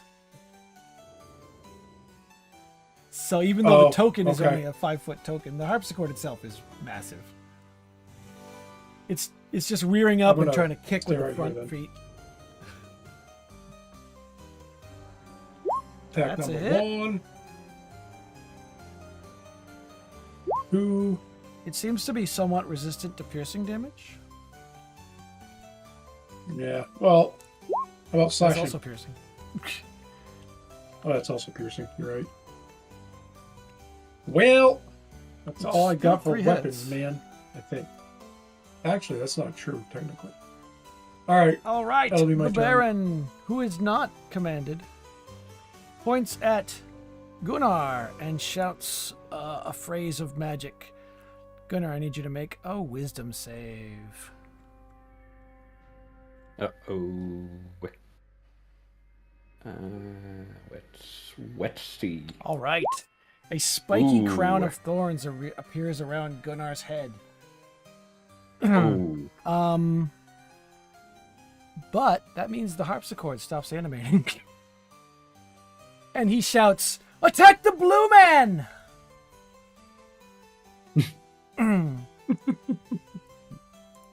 Gunnar has Racist. crown of madness. I assume I'm no longer That was concentrating the then. idea. But yeah, I didn't even think about it. I might ruin my animate object. Oopsie. Oh well. So that means animated table is no longer on the turn order. Actually, I'll leave it there because its health is still relevant. Tegan. The harpsichord drops down in the harpsichord form. Gunnar looks like he's about to smack Euryxius upside the head. You can make a wisdom save at the end of your turn, too. At the end of your turn. Mhm.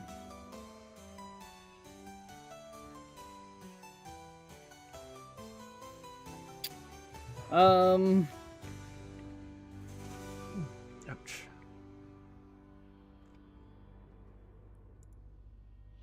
I wonder if it's considered a charm. It's an enchantment. Doesn't say that you're... Oh, it does say you're charmed. so- Yeah, why? Do you have a bonus to charms? Because I could sing counter charm. Not after it's already cast. Mm. If this was 2024, maybe. I know, that's weird. It is 2024. What are you talking about? Wow. But it is not Right, it is, 2024. but it isn't. It's like what Chris said. There's a god. Yeah. That's great, Chris. But Did you see the Not quote right now. afterwards that he put on the Discord server? We were fighting some of think the, so. the Myconid things, and I did a dive roll away from them, and I rolled right into a sleeping iguana thing, and I said, "Chris, I'm bringing a lizard to a mushroom fight."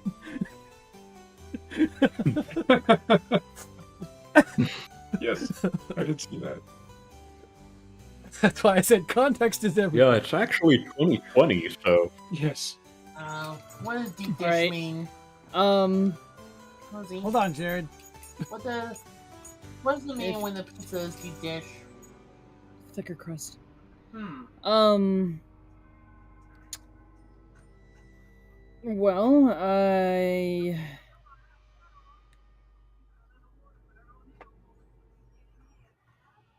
can also cast command on Gunnar because I don't think he's going to listen to me with that crown on. You're gonna do what? Cast command on him? All right. Yeah, I I can see if it works. I'll command him to free. It wouldn't work like that. Yeah, you can get him Stop. to stop attacking for a round.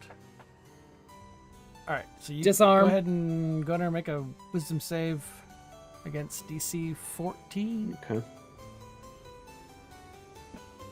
Oh, where is All right, Gunnar is Well, wisdom is I not Gunnar's fail. strong suit. All right, let's see what damage Gunnar can do to Euryxius. Okay, so the Just to command attack him. was So you would just. stop? Her command was stop. Oh yeah, you're right. Never mind. Duh, I'm stupid. Yeah. So for this His command turn, was to attack him. you My command was want to stop. hit him, but you can't because you've also been told to not hit him. So there's that moment of confusion where you lose your turn, but you can make a wisdom save at the end of the round to try to break the crown.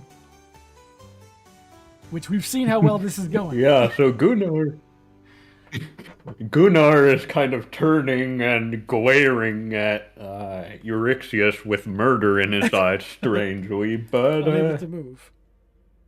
And he breaks the crowd. oh, there we go with the wisdom Ah, save. But then kind of shakes his head and like, wait, what was I supposed And the to crown fades from do? your forehead. Euryxius, roll a d6 for that fire damage. Oops, That that's is a a D4. d4. Alright. Okay, That's a and D6. your turn. I'm gonna drop my rapier. I'm gonna take out my crowbar and attack it with Okay. my crowbar. Well, you're So what not do I do, trained in roll it, so it'll strength? be a strength attack. It'd be d20 plus your Just strength bonus, no no proficiency bonus. Alright, so let me roll a D20. Yeah. That is a hit. So roll a And d6. then I believe I'm treating it like a club for damage. Actually- because it says otherwise somewhere. And you can use my inspiration to add to damage, I believe. yeah.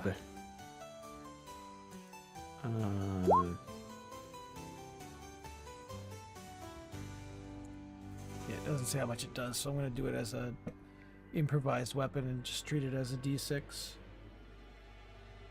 Yeah. a D6. Okay, I'm also gonna do defensive flourish, which adds another D6. So that's gonna be And you can add 3D6. Gunnar's d8 if you want to Is to it- damage, it looks like. Oh, okay. So it'll be 2D6 and a D8. All right. And on. And my AC goes up by 4 And what was till the end of extra my next turn. d6? Defensive flourish? Defensive flourish. Can- Has an extra D6 of damage, and I add that Okay. number to my AC. So I'm going to double the die from the crowbar because it's bludgeoning damage and it's an object. So that's Mhm. just one of the d4s. Well, they were both fours, is so- what I'm saying. So it'll be the 13 plus another 4, so 17 damage. Clang! Makes a loud clanging music as you hear almost a whimper coming from the corner there, even though he's no longer feared. And it is his turn. Let's see. He's going to upcast. Oh, wait, no, maybe not. Okay, he points at Gunnar, and each of you, because you're all within the sphere, have to make a. Is it wisdom? Wisdom save, yep.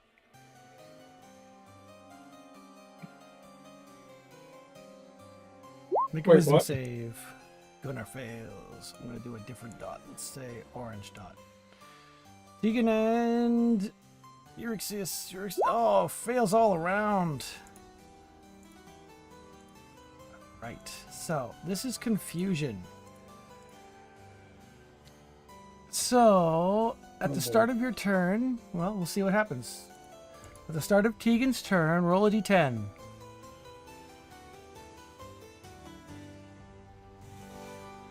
Seven. You must use your action to make a melee attack against the randomly determined creature within reach. There's only one creature within reach, so you must melee attack Gunnar. Just one. Which square is she in, technically? I would say probably this one. Alright. Gunnar, you take Okay, 7 damage. so- You only have to make one. It just says a melee attack. It doesn't say how many. You may now make a wisdom save at the end of your turn to try to shake it off. You do not. Gunnar, roll a d10. 10. 10! All right. 9 or 10. The creature can act and move normally. Damn it!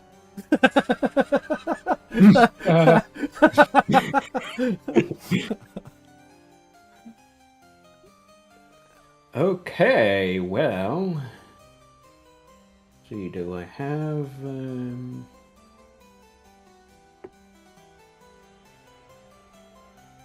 Don't think I have any bludgeoning weapons, actually. Here, this will make it easier for you Seriously? to tell where it is.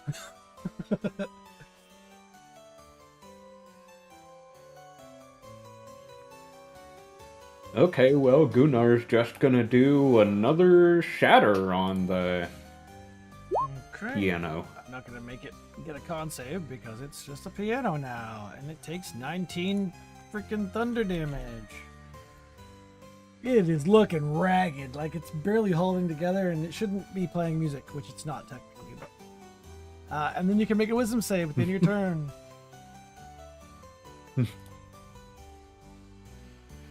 Okay, wisdom. Ooh, you break it. Ooh. All right, Euryxius. Before you start, roll a d6 That was a for the D10. fire damage. Oh, for the fire damage. 4. Okay. So, now roll a d10.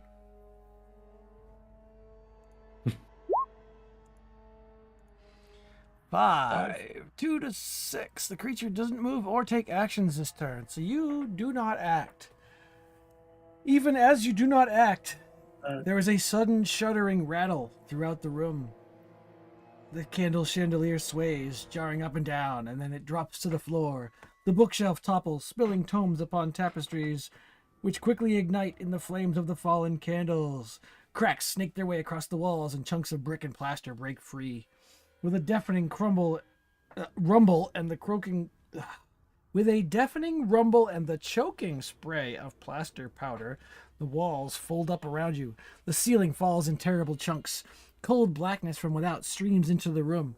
You fall to the floor, and all becomes a chaos of motion. When the rumbling finally stops, you see stars in the black vault of sky above. Gazing out past the terrible rubble of splintered wood and fractured stone, you see the forested night and the muddied road that you walked on.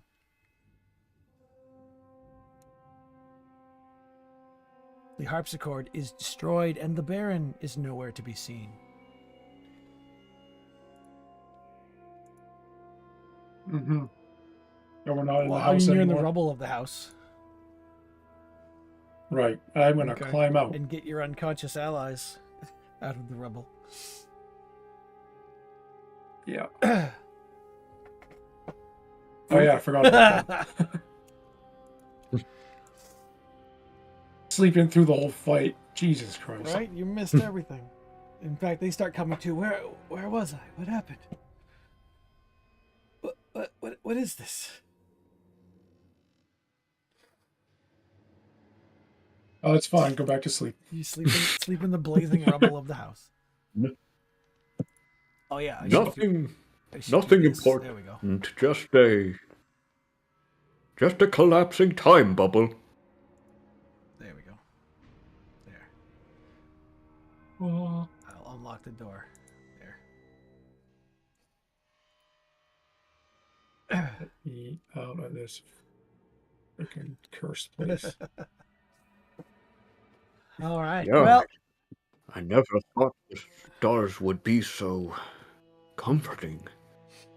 and with that, you escape Baron Evansong's manor house, and we will pick up the Bard game next season when we figure out how you're going to get out of Ravenloft and back to Sigil.